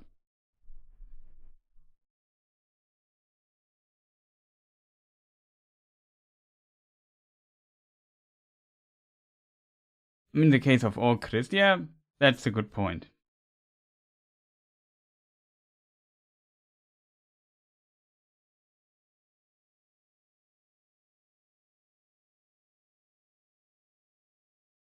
Okay, that is really strange, chat. The main menu does not want to show up. I'm just consistently playing around with my thing here, but I don't get a signal anymore. It's so weird. Every time I have to do these watch parties, I try to get this running, and it always takes like, I don't know, 15 minutes to get going. It's very strange. Sometimes some watch parties where it worked flawlessly from the get-go, but yeah, it's kind of a technical blip. That's why I sometimes just look at my thing, and I kind of disconnect and reconnect the HDMI cable and hope that something changes. But no. Let's try again. Sometimes it works this way. Since Glowing was also in Ladris, the meeting with Legolas must have been awkward. Yeah, maybe. I feel like Legolas and Glowing might not have had that much contact, though here we of course see him taking away the picture of his family and said, who is this horrid creature, whatever he says.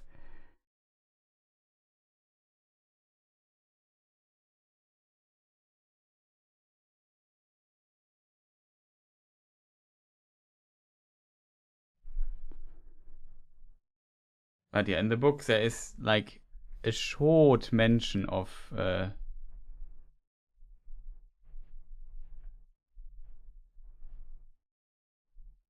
very short mention of a elvish prince For example, the chainmail that Bilbo gets was made for an Elvish prince, it seems. As a result, it could be Legolas, so Legolas was not invented at the time this was written.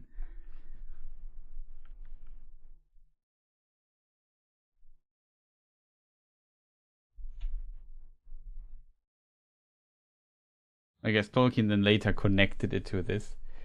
Said, okay, we need Legolas, he needs to come from somewhere, so maybe he is the Elvish prince, son of Thranduil.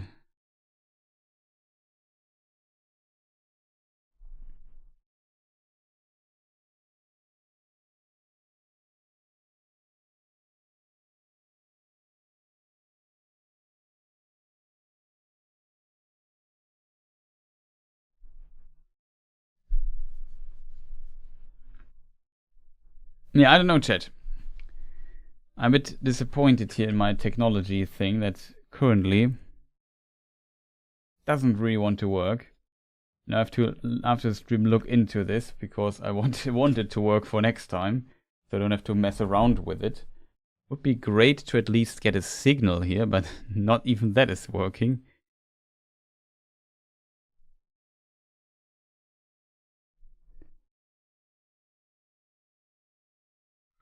So, yeah, very strange, I have to admit.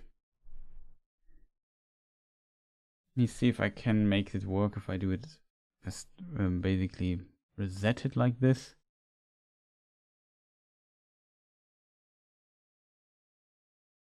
It still says no signal.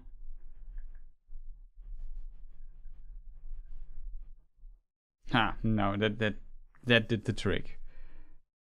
Very strange, chat. But now the signal works again. Yay, just took like ages.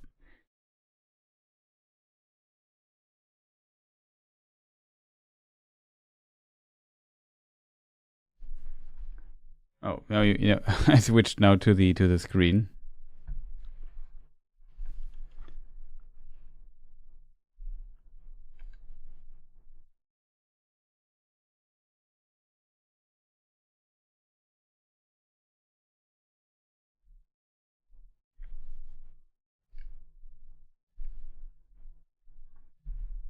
Okay, so now the image thing here works again. That's good.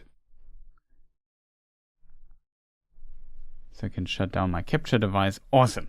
Okay, now it works again, chat. Just took ages. I don't know why sometimes it has so many hiccups. Is there anything left that we need to discuss, chat? Else I would call it a day because I'm really tired. I know it's a shorter stream this time, kind of. It's just 3.5 hours. But it's not like I don't feel like chat wants to discuss this. I'm happy for today. Thank you, Chris. Yeah, I hope you enjoyed this little watch party here and had a good time here. Next time we have better films. Like, in the end, I have to agree with people in chat, like, from how it's connected, looking at the stuff, it really is not the greatest of the three. The last film really falls apart in so many places. How it's connected, like some of these motivations that they have to build up really, really quickly, so it makes at least sense that the characters even goes from A to B, feel very, very forced and not very elegant. The dialogue is very strange many times, chat. It is wild. I think that's a good point. It's pretty wild. I still think the first Hobbit film is like by far the best one. It's not even close in this regard. The second one, I also don't like the second one, but I think even though I don't like the second and the third, the second one, to be fair, works better as a film, as a complete thing. It makes more sense in many ways, even though I don't like it. And I don't like many additions and changes and so on. But overall, the pacing and how these scenes are connected and how the character motivations are set up work much better in the second film. And the third film is just in this regard an absolute mess. Like, it doesn't really work at all. It has some very strong scenes in my opinion still. Like, I like the scene where Dwalin goes to Thorin and like his most loyal and trusted companion says, dude, look what has become out of you, what you have become. Like, you're not the same anymore. You are now wearing a crown, but you were never lesser than you are now with your crown. I forgot the exact wording here, but I think there was this pretty strong scene, especially that it's Dwalin going to Thorin, who never questions him, who always follow him and follows every command and always trusts in his king, and so on.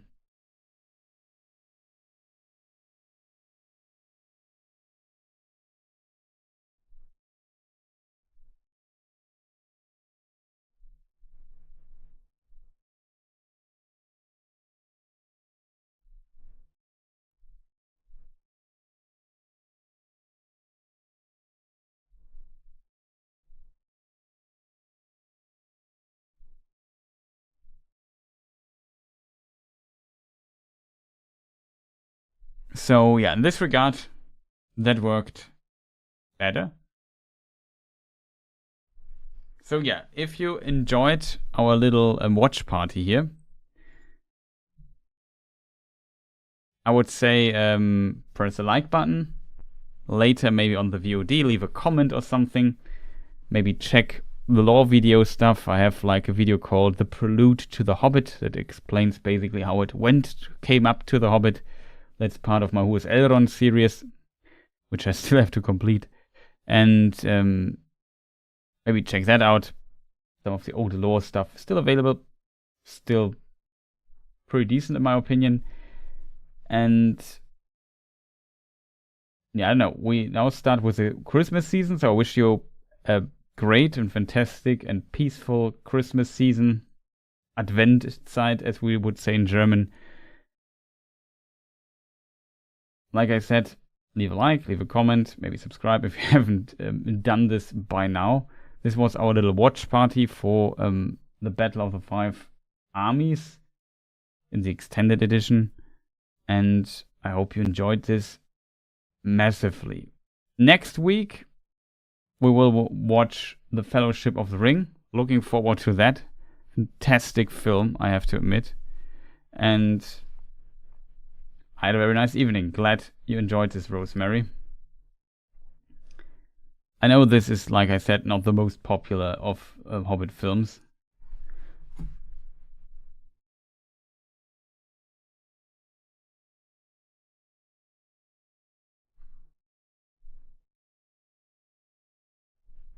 But yeah, at least we could watch it together, discuss a few things, share our thoughts on the film,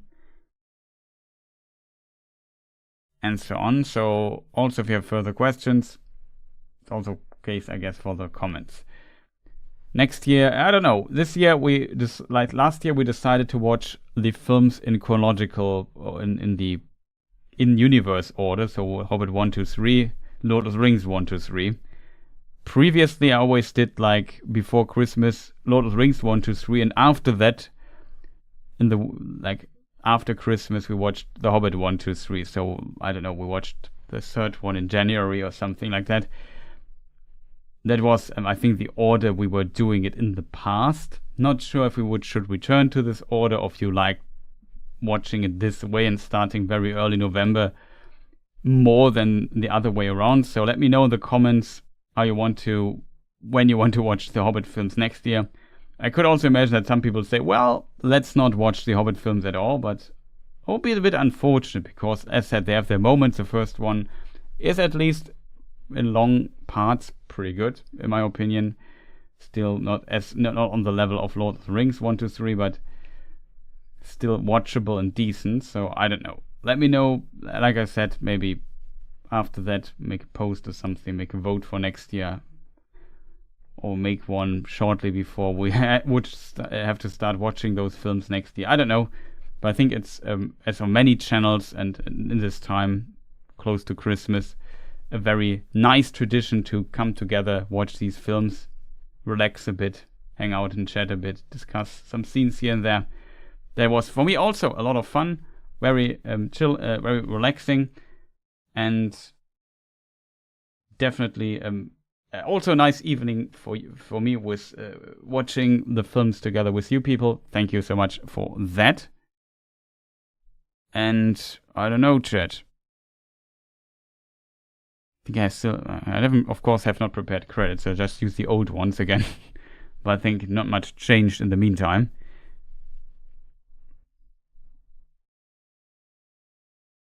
Thank you, Chris and chat.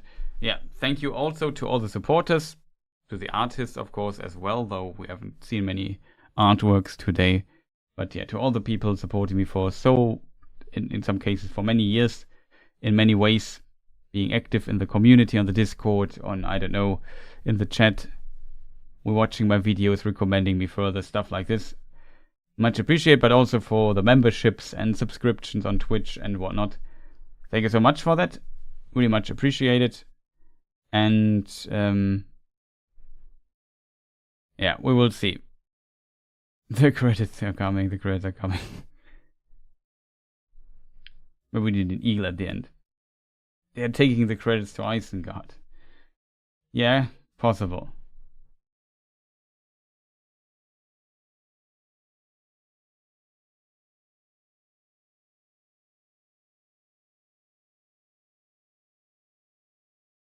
Classic credits, chat. Nice. So this is also done. Shoutouts to all the people who might missing in the list. So I really have to update it. You guys just finished watching the Hobbit. We did Time Lord, and we are here ending the stream now. It was a nice evening, and again, thank you people for watching, for your support. Have a fantastic rest of the day, a good evening, night, and a fantastic Adventsside holiday or Christmas season. Have a nice December, and I would say, see you people next time. Goodbye.